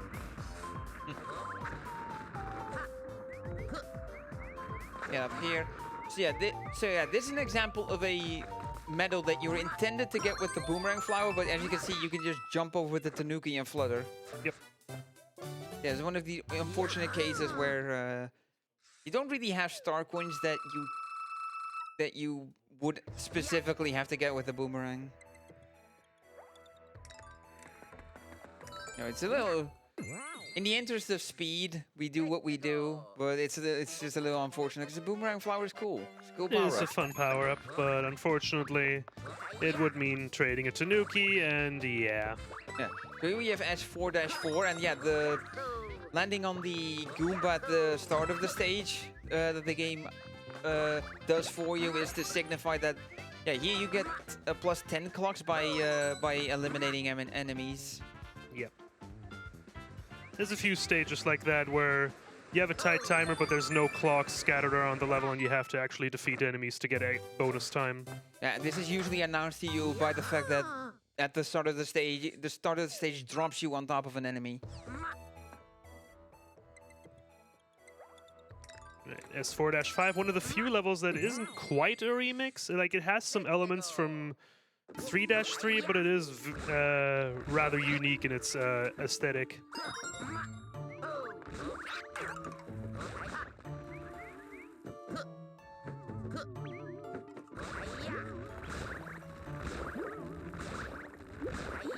Yeah, that's. Yeah, this is this is the key thing with this category is seeing the special worlds, is not just seeing the differences with the remixes, with like what enemies they throw at you, how the platforms behave, where the star medals are placed, but also the fact that you're traversing these levels as Luigi, you know, with the exception of S1.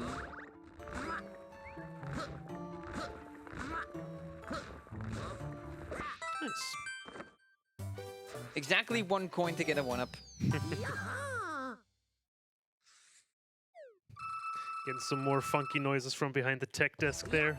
Yeah, Luigi does his fair share in providing good noises. Yeah. All right. S4 ship is a relatively long one, unfortunately not a skippable one, but there's a very fun strat at the end of this level. Hopefully I get to show it off. One of my personal favorite strats in the run.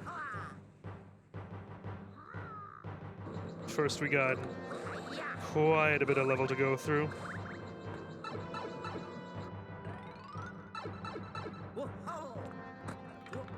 Yeah, we're thrusted into an enemy gauntlet here with one Hammer Bro and two Boomerang Bros.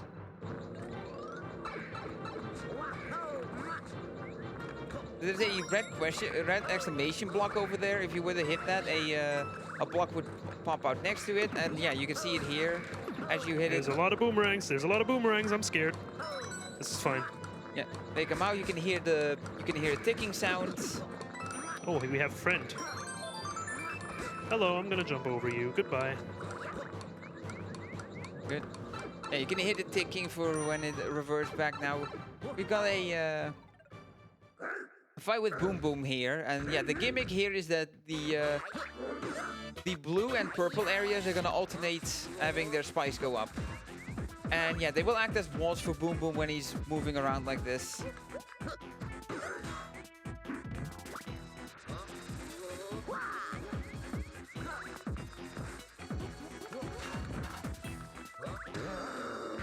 All right. Yeah, Not done yet. It's not too much of a gimmick, so pretty never dealt with it pretty comfortably. But now we have this here, a fight with Pom Pom with a stack of fairly randomly assorted donut blocks. Ah, dang it. So yeah, the idea there was to hit Pom Pom above the donut blocks that are falling away to let Pom Pom fall to her death. Dang it. Yeah, if she lands on a donut block, she's never really programmed to actually land on one of those. So what would happen is she would just fall through the donut block and hit the death plane below the level, ending the fight immediately. Yeah, so yeah, the bosses, so yeah, Pom Pom and Boom Boom are also affected by death planes. It's just with Boom Boom, there's no fight where you could exploit that. Fortunately, I didn't get to show that one off. Funnily enough, that one was found randomly by someone just doing a, like, not super prepared 100% speedrun. Shoutouts to Fleur Bleu for that one.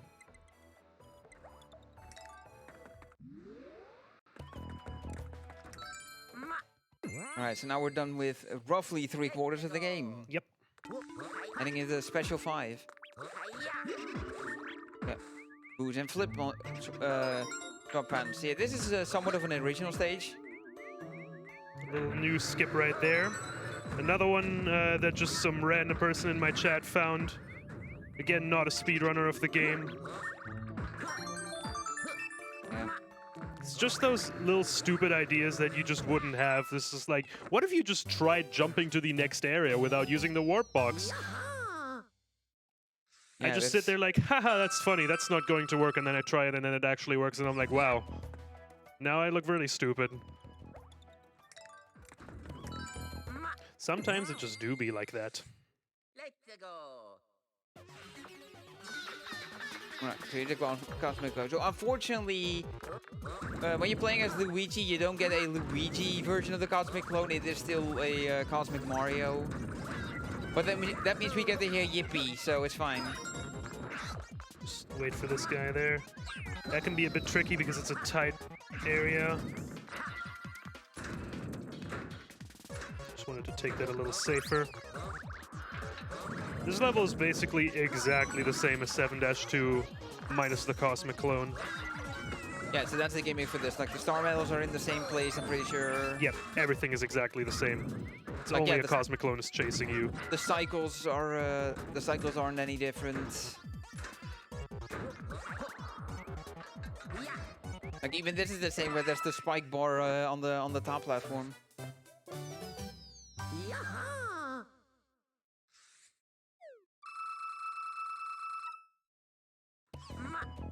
Right, next up is another long platform ride. This is kind of like the style of level that 1-4 and S2-3 have. This one's a little faster though, and there's some extra things we can do to make it go even faster.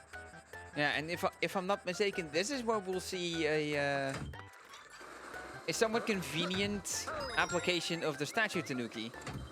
Or is that later? Yes, it is in this level, but funnily enough, I found out that you don't need the statue Tanuki here, so what you could do is use the statue, but if you stand at the very edge of the platform, you can actually just crouch under the flamethrowers.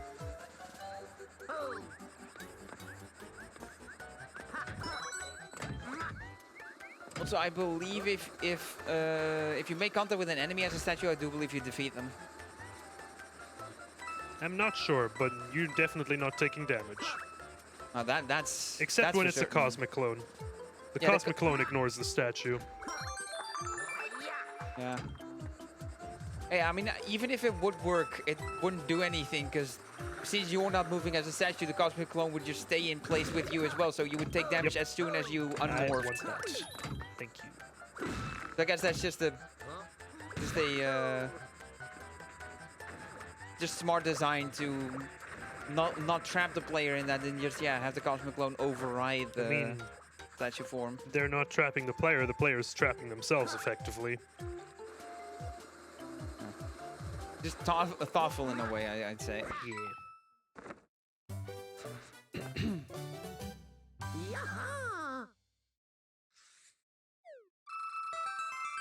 Alright, what's up next? Well, mystery box is up next. I think this is another golden box. It should be. Yeah, so... Black shirt coming through. Yeah, black shirt is the only shirt color that actually gives you 2 golden mystery boxes. Like that, so yeah. It is definitely the best one. Also a lot of 1-ups in these golden boxes. Not like we need them, but they're handy. Yeah. Alright, so we got this stage next. It's a bit of a faster auto-scroller, so it's not going to be that bad. Yeah, same cookie-based auto-scroller that we saw before, but yeah, the scrolling is faster now. But that's just that is just to our benefit.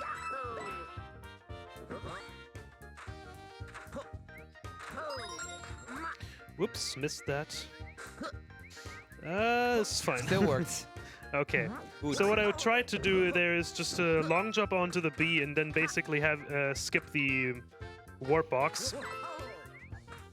Barely saves any time in-game. Like the in-game timer stops when you hit a mystery box, but it is a slight RTA time save. I just got a little vertical auto-scroller here. Oh, I want to be over there, actually.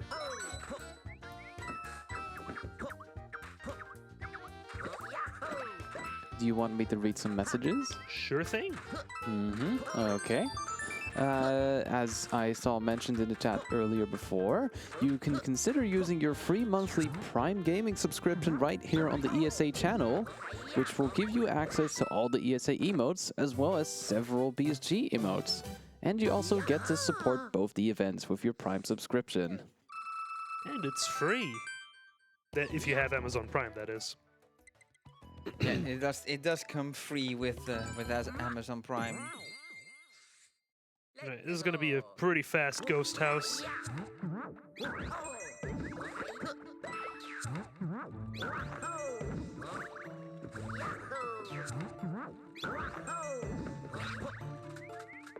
Yeah, there's a couple war boxes and you have to find the right one, but the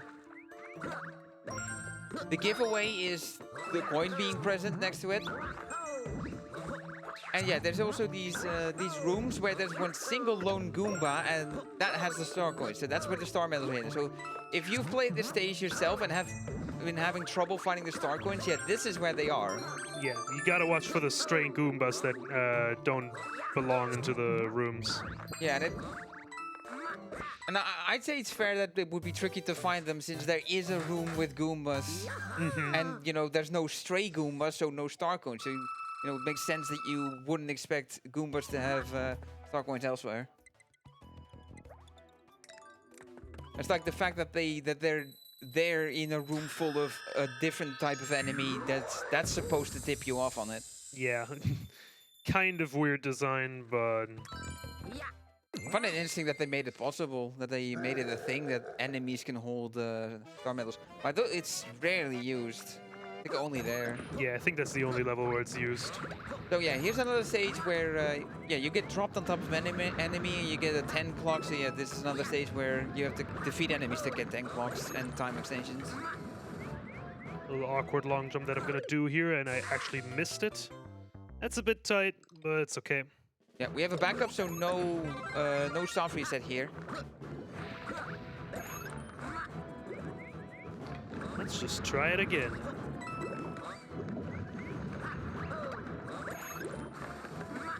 That might not work either. Yep. Unfortunate. Yeah, so now Siver soft resets to get both Tanukis back.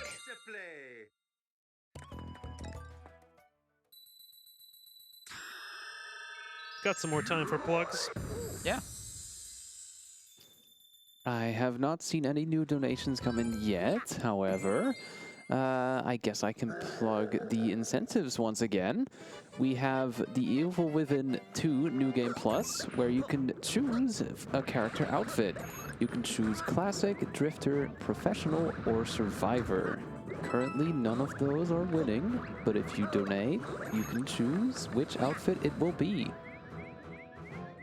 There we go, now I made the jump. Go, mission success. Should we make a stupid mistake later in the level?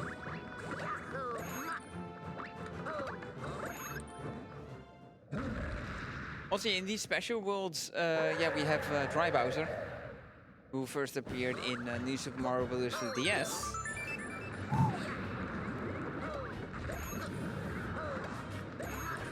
Play it a little safer here. Okay, we're good. Okay, we're past that.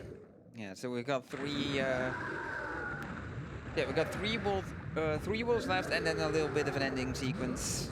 Yeah.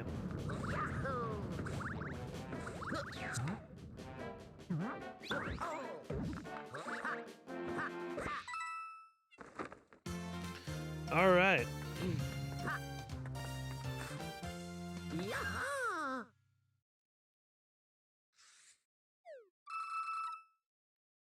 We're looking at a little over 2 hours. I think that's okay. Oh, there's another break prompt. I mean, yeah, we hit the 2-hour mark not too long ago, so. Hope everyone's still holding up fine. We're getting there. I may be struggling a little bit, but I'll get through. I'll manage. I'll try and make this fast. We still have to do things after this, so. But go fast regardless. Such is the plan. Some really interesting routing for this stage again. We're just gonna basically hop over the top of it where the flagpole is and just now go back there. Oops, hold on. I got stuck under a ceiling. There we go. Yeah, these open world levels just make for some really fun routing. Yeah. Yeah, you're falling from very high down onto the flagpole, so a little tricky to see where the bottom is. So hit it a little bit higher up, but yeah, it's not too much of a time loss to get higher up on the flagpole. It's just something, just like trying to get as low as possible and then move on. Yeah. Alright, 30 seconds. So yeah, another enemy clock stage.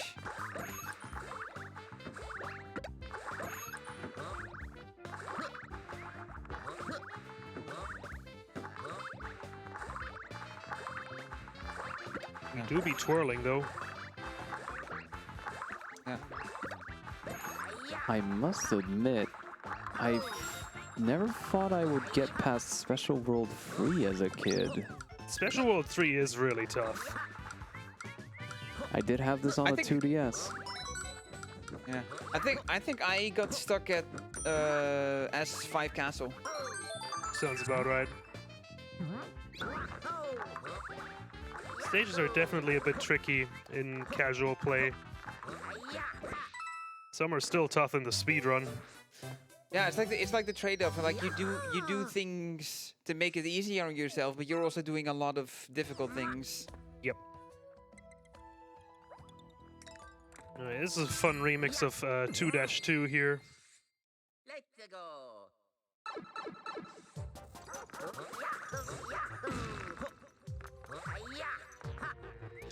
Do we have time for a quick donation? Yes, sir. All right. We have €3 from Cherry Ghost saying, there we go. Thanks for making my work evening pass a little bit faster. You are welcome, Cherry Ghost. Yes, the classic time flies when you're having fun. Yeah, it doesn't feel like I've been here for 2 hours. Hitting back up right here.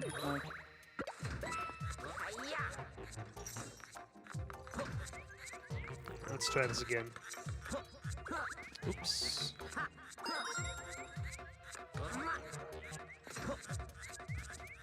Landing the block there. A little wrap around there. Like that. Oops.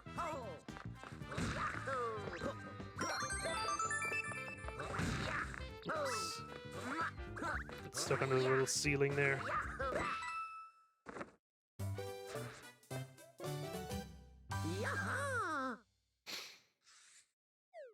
Yeah, I'm a little nervous for a certain level coming up very soon.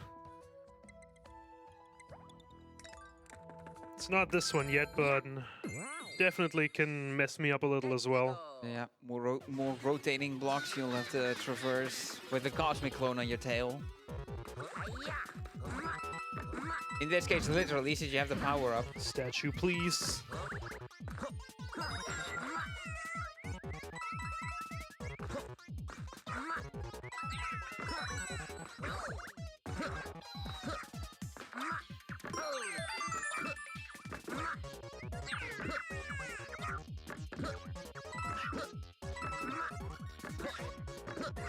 Take it safe here. All right. Good. All right. Up next is S65. Theoretically, not that bad of a level, but I've done some really, really stupid things to it, so now it's the hardest level in the run. And it's pretty late in, so hopefully we don't get stuck here for too long.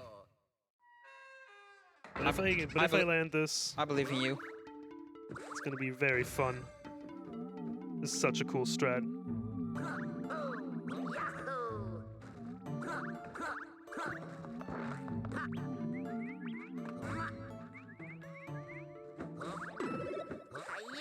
So I'm gonna move this platform a bit to the side here. I'm gonna align myself with the shadow, and then we're just gonna drop down. I missed that, and I want that medal. Yeah, it's a little too far away to jump for it from the power up block and back. So it's better to self reset and try again. Yeah.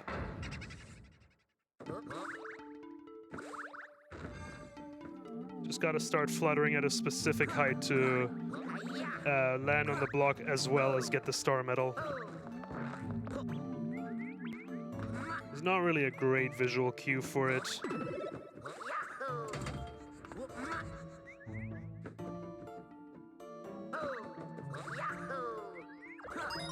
There we go. We're not done yet, though. This entire level is hard. Yeah, because of all this elevator skipping. Oh. Yeah, that's another pretty tight long jump. Gotta jump off the very edge of that moving block. Lot of difficult components to this level. Yeah, just barely too low to get back up there with one wall jump plus flutter. Yeah, this level is not over until it's over.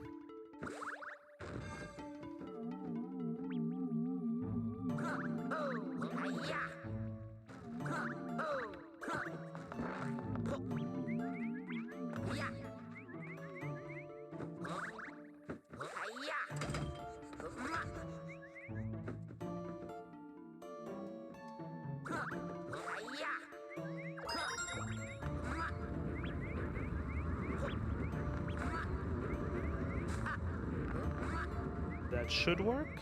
Yeah, that looks good. Nice. Halfway there. Export.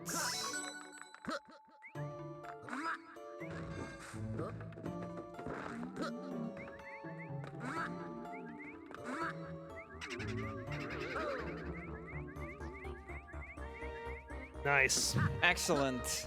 So yeah, some wall jumps up here Yeah. to get this final medal. So it is incredibly easy. On that final sequence with jumping off the question mark block, it is so incredibly easy, and I've seen it happen to Siver many times to mess up your just ever so slightly mess up your inputs and do a statue ground pound instead into the abyss. Yep. That and the moving platform, moving so fast it makes it hard to align yourself with the singular blocks.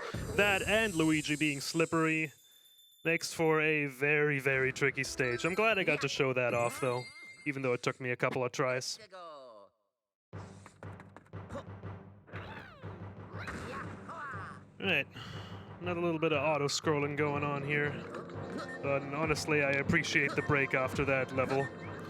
Yeah, it's like no complaints about it for once. Yeah, that's the last really hard trick of the run, I'd say. So, there's still a few tricky levels that can definitely trip me up. There's just a lot going on in the levels in S7 and 8. But in terms of like hard skips, that was the last big one. Oh, yeah, we're also sticking with the auto scroller to grab all 3 coins here.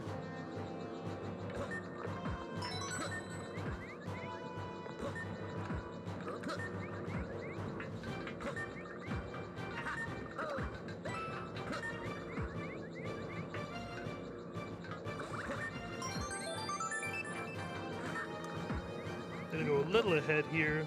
There we go. Okay, 2 more worlds to go. We're well on our way. Getting ever so slightly closer to the end. Yeah, Do we have another moment for some messages? absolutely. Yeah, it's a world transition, so you get.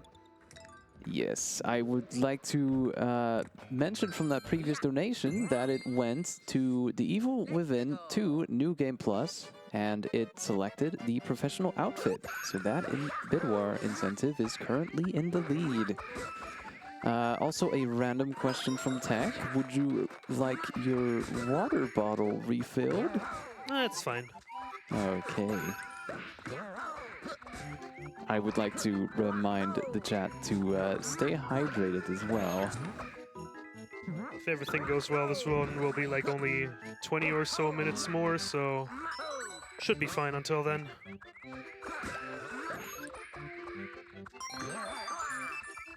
Yeah, S7-1 is a remix of S3-4, but there's no box jump that we have to deal with. Luckily.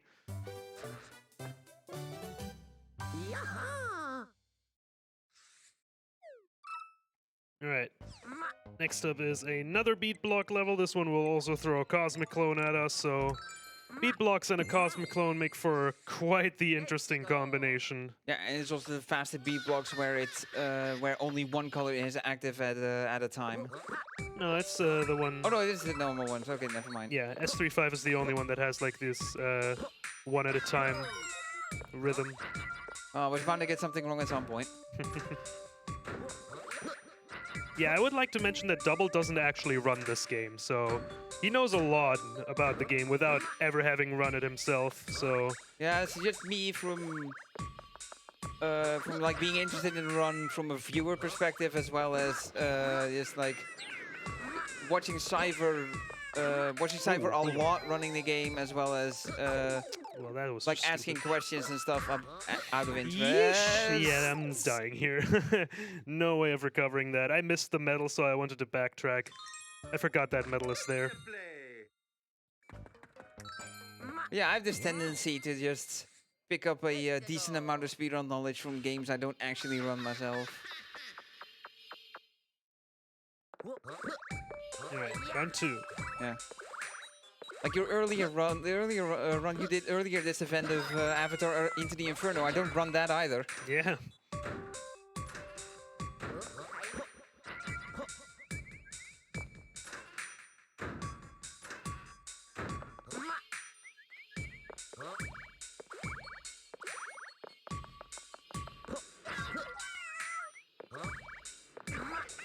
That almost was a little too early.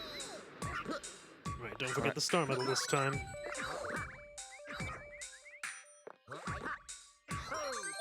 Go here. Nice. Love it. Yeah. That is a certified statue moment.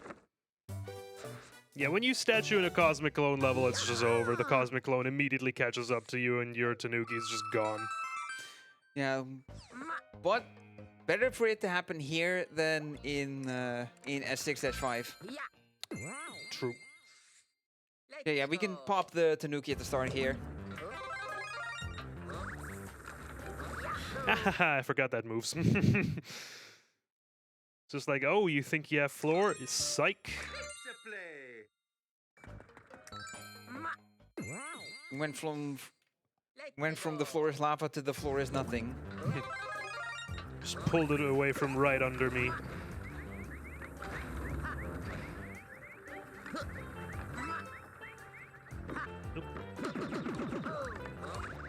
So I don't know if it works like that in this game, but in other games where this mechanic appears, where you hit an exclamation block to make a sequence of blocks appear with every time you hit it. Really now? But yeah, if you ground pound it, then the full sequence of blocks appears in one hit. Yeah, I don't think that's the case in this game. Yeah, that's something that has been added in different iterations of Mario titles. Do we have time for a quick donation? Yes, go right ahead. Okay, we have €5 from Hubkainename, if I pronounce it right, saying, it's a bit late, but can we get a €5 donation train to free K before the end of the run? It's for a great cause after all. And with that, we are only €50 away from the free €1,000 milestone. Ooh. Let's see if we can get that. Yeah. Who's gonna be faster, the donators or me? Let's make it a race.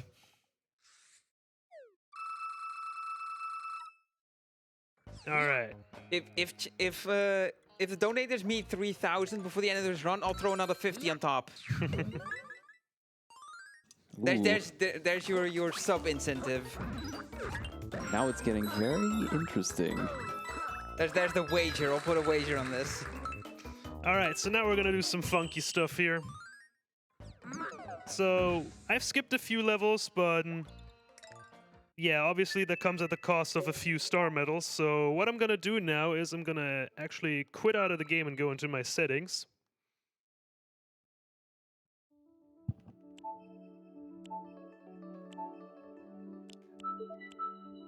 Gonna set the day 1 day ahead. So yeah, for a bunch of consoles that have an internal clock, there's games that use it to do certain things. Like you may be familiar with the Generation 4 and 5 Pokemon games that have a lot of daily events. Yeah, where it uses the in-game clock, where you can occasionally take advantage of the events by, for example, changing the time to 11:59 p.m. on the same day and then letting it tick over. Yeah, so basically these mystery boxes reset every 24 hours. So now we're gonna go back and just do all the mystery boxes again for some extra star medals, because there's like about 30 or so mystery boxes in the game. Also, free backups. Yeah, solid backup Tanuki there. Also the statue. Also, there's different levels of power-ups that override one another. And yeah, the statue Tanuki and the regular Tanuki are on the same level, so there's no priority system between them. So it's just whichever one you pick is your current power-up, and then the one you hack goes into the backup slot. So even though it slows you down from the game pausing for a short time after you pick up a power-up, if you really didn't want the statue Tanuki, you could throw out the Tanuki, pick that up, and then switch back. So we're just gonna go back and do all the mystery boxes again for the extra star medals that allow us to skip the levels we did skip. Yeah, this category features a little bit of a grind fest. It's not that bad. It's a nice just little breather. a teeny bit of a grind session. Eh.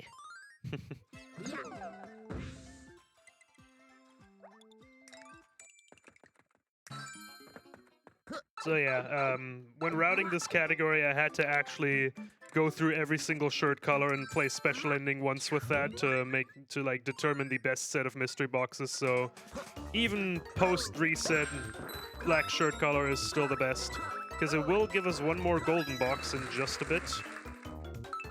So totaling to 3 golden boxes. There is one duplicate in World 1 though, so I'm not gonna go there. That can also happen, that the game also picks a box that you already did play, so you're not gonna get an extra star medal from that, actually. No, yeah. However, what will happen in such a case is that they will replace with a clear star medal. We'll instead give you 3 coins if you pick it up. The nice thing about that is that you can use a completed file for practice. Because the star medals are all physically there still, so you can practice and grab them. Yeah, you can all practice and grab them, and the game will give you a coin times 3 icon, and you can see that way that you've picked it up, so it works for practice. Yep. All right, with all of that done, we're now going to go back to playing the game.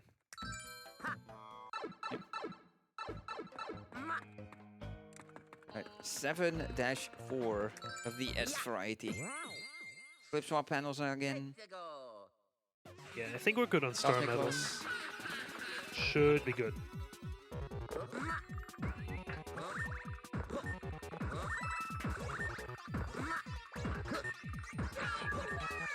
Ooh, hold on. All right, so this is a different type of cosmic clone. He's now big. He do be big. And yeah, the hitbox will match him, so Yeah. you do have to be careful because yeah, he can jump up to you. If you jump in place, he can get underneath you, jump up, and as to mimic your movement, and then hit you. Just had to take that a little safe. We're gonna get scooped up here by the flip swap platforms to quickly get to the end of the level. Get used to it. So before we go to the next level, if you have a quick thing, go ahead. Yes, I definitely do. We have €5 from Satanic Nerd saying, I heard Double Double would donate 50 if we beat 3K this run. Let's do it, y'all. We also have someone62 with €5 saying, I'm sorry, Double D, time to get to that 3K. And then we have another €5 donation, which also says in all caps, no comment, less than free. That's a very nice €5 train. €5 train is going. Yep. Keep it rolling. By all means, make me regret my decision. It's for the greater good.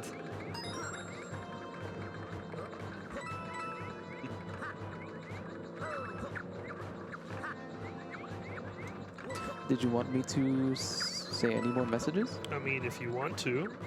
Sure thing. Let's see. I have lost the page for a sec. We would like to thank Renabo for sponsoring several prizes to BSG. Renabo is a plush maker, some of which you can win if you donate 25 throughout the event. They are also working on Floating Wonderland, a retro-style 2D puzzle platformer that uses gravity to solve puzzles as you progress through several different stages. Follow Floating Wonder on Twitter for updates. All right, well, that was a weird hit that I just got. Whatever, let's keep cruising. Only a few stages left now. Yeah, one more in World 7 here, 7 Castle. 220 coins required. We have a few more than that.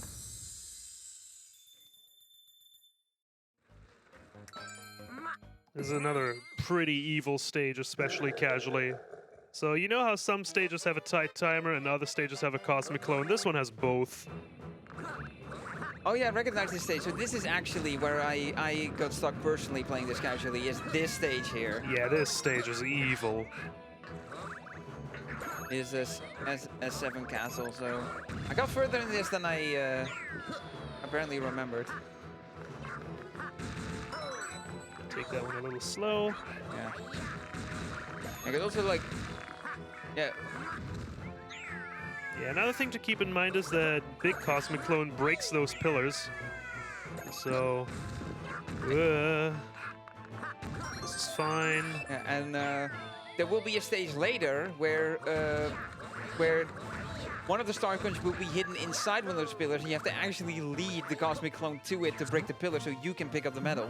Yeah, that is quite possibly the most obscure star medal in the entire game. Yeah, I think the design idea behind that is like the player frantically flailing about trying to avoid avoid the Cosmic Clone, and then by chance him breaking all the pillars. Yeah, I think I only found that medal by chance. That one stumped me for a while. Alright, so we get a pretty nice piece of music here. Also, yeah, S8 is special. We're back to only having one level available at a time and not the entire world. Yep, and all of the levels have a coin requirement here, so this is basically the final gauntlet. Also, yeah, now it's throwing you for a loop by making you go left. That's the hardest thing in any Mario game. Going left instantly makes the game 10 times harder. Yep. I don't know why they didn't do that in Lost levels, honestly. Yeah. I mean, there's plenty of other evil things they do in Lost levels. Oh yeah, Lost levels is absolutely ruthless. Yeah.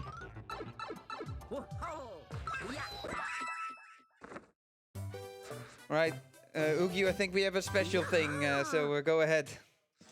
Sure thing. We have a €5 donation from Anonymous, keeping the €5 train going, but Choo-choo. no comments. Thank you very much. All right, where are we sitting at now? We are currently at 2,970, so that's very close to 3,000. All right, so six more €5. I'll do the math for you. 6 more €5 donations, and you'll get there. Yes. I would also like to mention that the many of these donations went to the incentive for Mort the Chicken, all Nice. cutscenes. Yeah, that's a good one. We're currently at €40 out of 250, so a lot of progress has been made. Yeah, so that's 210 remaining. Bit of an awkward stage. It is all about working together. Like, you've got Siver here playing, me helping out with the commentary. Whoa! Wow, that was an accidental BLJ. I know. That's fantastic. Listen, I know he's got slippery shoes, but that that was a bit much. I couldn't even replicate that if I tried to. It was like that pipe was made of ice. A once in a lifetime meme right there. All right, let's try that again. I almost overshot that.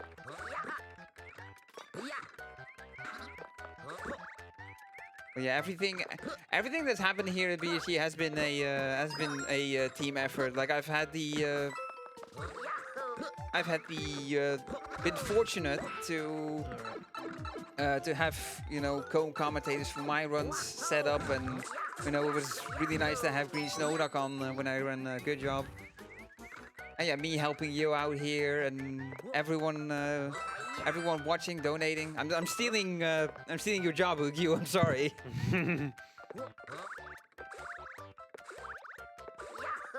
Yeah, it is what makes these events special, and it's a good time together to do a good thing.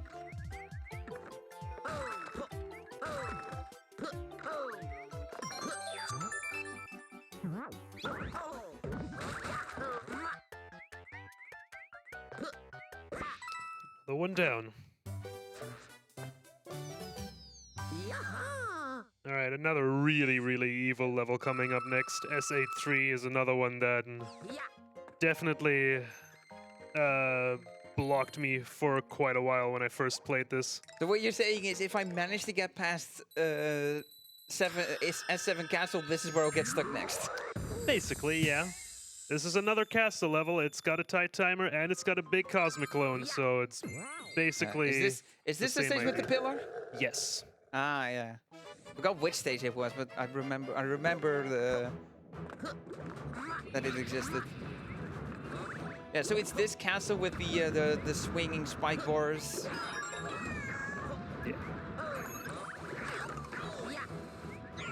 Bowser's Gonna got do this Boris. jump again.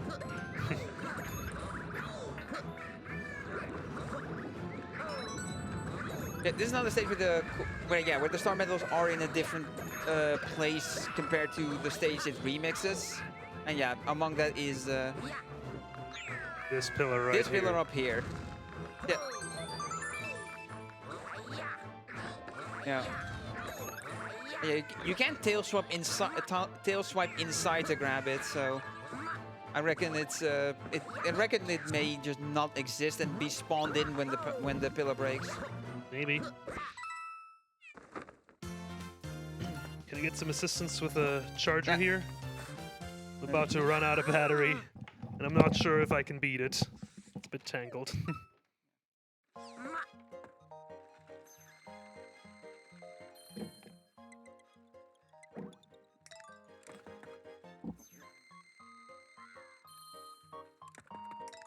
The good thing is that the game saves after every level, so should I actually run out of battery right now, it's not going to be that big of a deal. I think I noticed it earlier, but I forgot to ask. It's okay. Let's go. Is it plugged in now? Yeah, should be. Yeah, we have it in there. We Nice. saved the run. Let's go. Yeah, that's the satanic nerd. We keep going. Satanic's asking is now co-op run. Damn it. We can call it that. Invalidated. It's I mean, okay. if it's not a PB, you don't have to worry about that. Ain't no brakes on this train. Speaking of train, Ugyu, Yes, that's right. We have another €5 donation. This time from Single Purpose. Hey. With the comments, another one for the €5 train. Also, hi, Siv. The homie. people showing up, it's wonderful. Yeah. I think I dropped my touch pen somewhere. Here, Nice. that's a three-way co-op. All right. Almost there.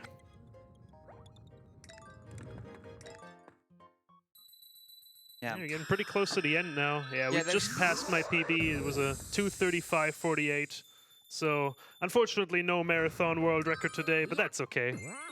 Yeah, so yeah, for reference for the people trying to get the 3K before the end of this run, there's 4 stages left. There's this, SA Castle 2, and then 2 more that we'll revisit. There's a stage we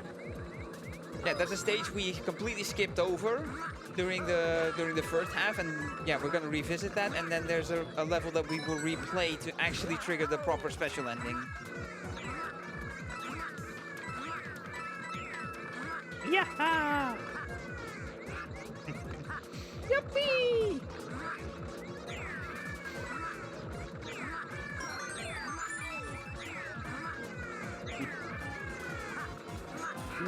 Okay. Oh, dodge him, yeah, This good. is fine, this is fine.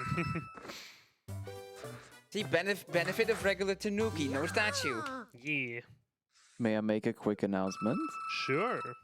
We just got a €25 donation boy. from Joe, Oh, there it is. which means we have hit 3,000. Let's go. All right, let me grab my phone. The comment from Joe says, hey, look, 5 separate €5 donations. Thank you all for your work to raise funds for such an important cause. Thank you very much, Joe. Train just got a speed boost. I will check what incentive that has gone to, if any. Oh yeah, we're doing this again, by the way. Yeah. No, we're not gonna meme about a specific trick, because we've done that. We've Yeah. been there. So yeah, there's gonna be another decision to get a P-Wing, because yeah, the level that we did before that we're gonna play again to trigger the special ending, that is 8 Castle 2, the final level of the normal game. Because yeah, having beaten... So yeah, the requirements to actually trigger the special ending is to first beat 8 Castle, special 8 Castle 2, and then beat regular 8 Castle 2. Yep. Do you have to do it as Luigi, or does it not matter? I'm not sure. It might But matter, though. Yeah, we do it as Luigi anyway for speed. Yep. And this is why I left this level behind. It has to be in a regular world level because the helper items do not exist in special world levels, so I couldn't just do it on the last level that I played. Plus, this level also benefits from being invincible. It's actually kind of a tricky platforming stage.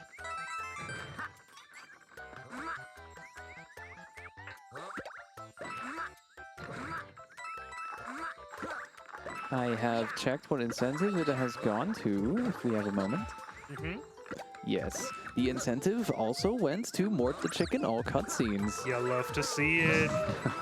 So we're now, let's see, 70 out of 250 euros. Nice. That jump that I just did is just barely possible as Mario. Luigi makes that a lot easier, that additional jump height coming in clutch. Another reason why I leave this level for later. It's just a bit easier as Luigi.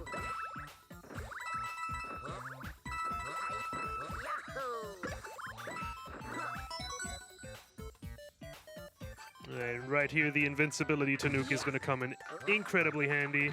You can just walk over these spikes and walk through these, making this final segment a bit easier as well.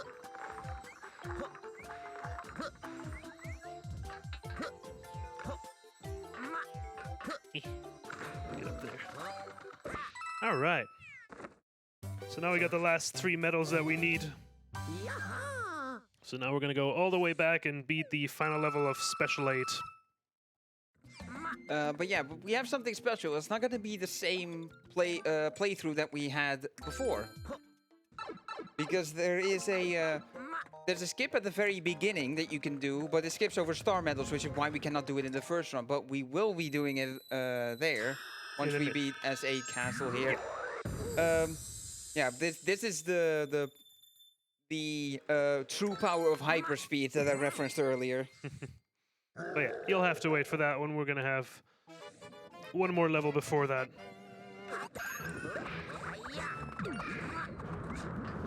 It's got a bit of a tricky strat right here at the start.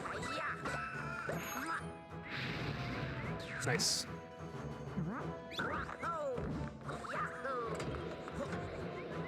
Skip over that. Now we can ignore the star medals. They've served their purpose, which was unlocking this stage, so don't need to care about the medals here.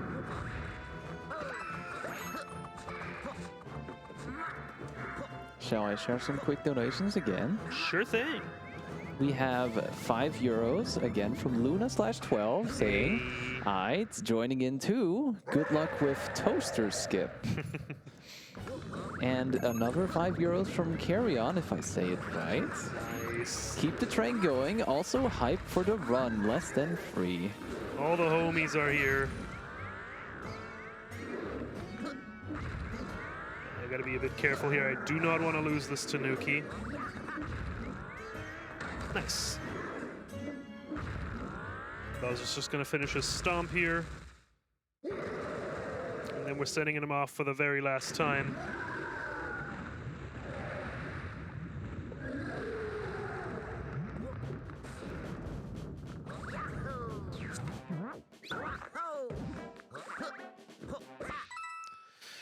All right, that's that. One final stage. We're gonna get a little cutscene here, giving us that little indication, hey, there's still more to do. Because guess what? He's just been taken again. We've been so busy just having fun in the special worlds that Bowser was just like, you know what? Doing it again. All right. So, as Double already alluded to, we're going to do this level a bit differently this time. Since we don't have to care about star medals, there's a neat little trick that we can do called right at the start. Yeah, called Coaster Skip, or as some people prefer, Toaster Skip, as was referenced by the donation earlier. We're not going to go into the lore of why some people call it Toaster Skip. It's or why the Toaster Skip emote looks the way it does. It's about as stupid as you might think it is. Just don't ask any questions, and instead watch what I'm about to do. Yeah, so some silence time for this.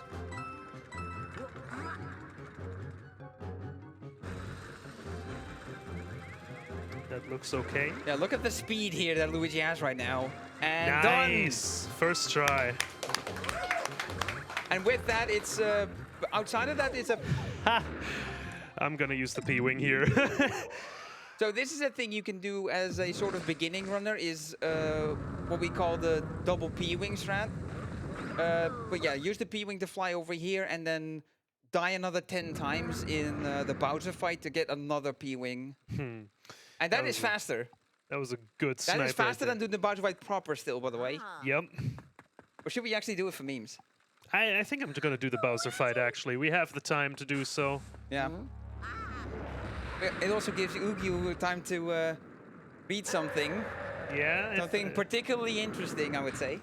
Yes, I have something here right now. We have 50 euros from our co-commentator, Double Double. Hey. Man of his word. A promise is a promise. 50 euros for the free K. Let's see them Mort cutscenes. And all of that goes to Mort. All right. Haven't done this fight in a hot minute, so Yeah. grab the Tanuki here. Yeah, still a small skip you can do here with the Tanuki. Doing the classic, yeah, wall flutter. Also, yeah, Bowser doing his best Donkey Kong impression. Gonna hop around Rolling him barrels here. at you.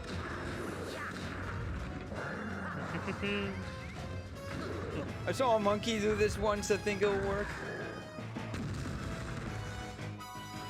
Alright. And that is not the end of the fight. Yeah, there's gonna be a second part to this. But yeah, now you get to see how long this is, and you can see with your own 2 eyes why we P-wing this.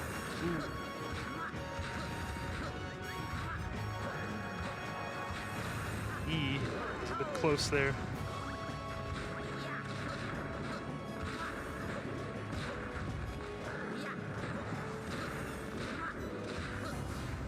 Get up there, please. Alright, there's a little bit of a Crash Bandicoot sequence. Luckily, with the Tanuki, you can just twirl through everything. I almost overshot that. Yeah, and now Bowser has been well and truly defeated. Bang. All And then right. another one. So There he time is goes. coming up very shortly. It's going to be once I touch the final flagpole at the end of this level. Yeah. So get ready on that. It's going to be in about 30 or so seconds. Well, we've Actually, been a here little for less 2 than hours that. and 46 minutes. Do not fall in the pit. I will not. You can still fall into that pit there and die. It has happened before. Yep, that's why I'm warning Also, you. this is still lip sync to Mario, by the way, so you're welcome. I've ruined this And that, cutscene for you. Ladies and gentle people, it's time. Woo! What a trip. Nice. It's at 2:47:02. Yeah, they got a little too close to estimate, but hey, Yeah. at least I got it still. Well, there were some rough parts, but you showed off all the cool stuff. Yeah, and I you think looked you looked cool doing it. I think that's worth something. So yeah, that was a really fun run to do, so I'm glad that we got that one under estimate. So big thanks to Double for also co-commentating this one, despite not having ran the game ever, still providing some really good informative commentary. So thank you so much for that, for accompanying me through this almost 3-hour-long run.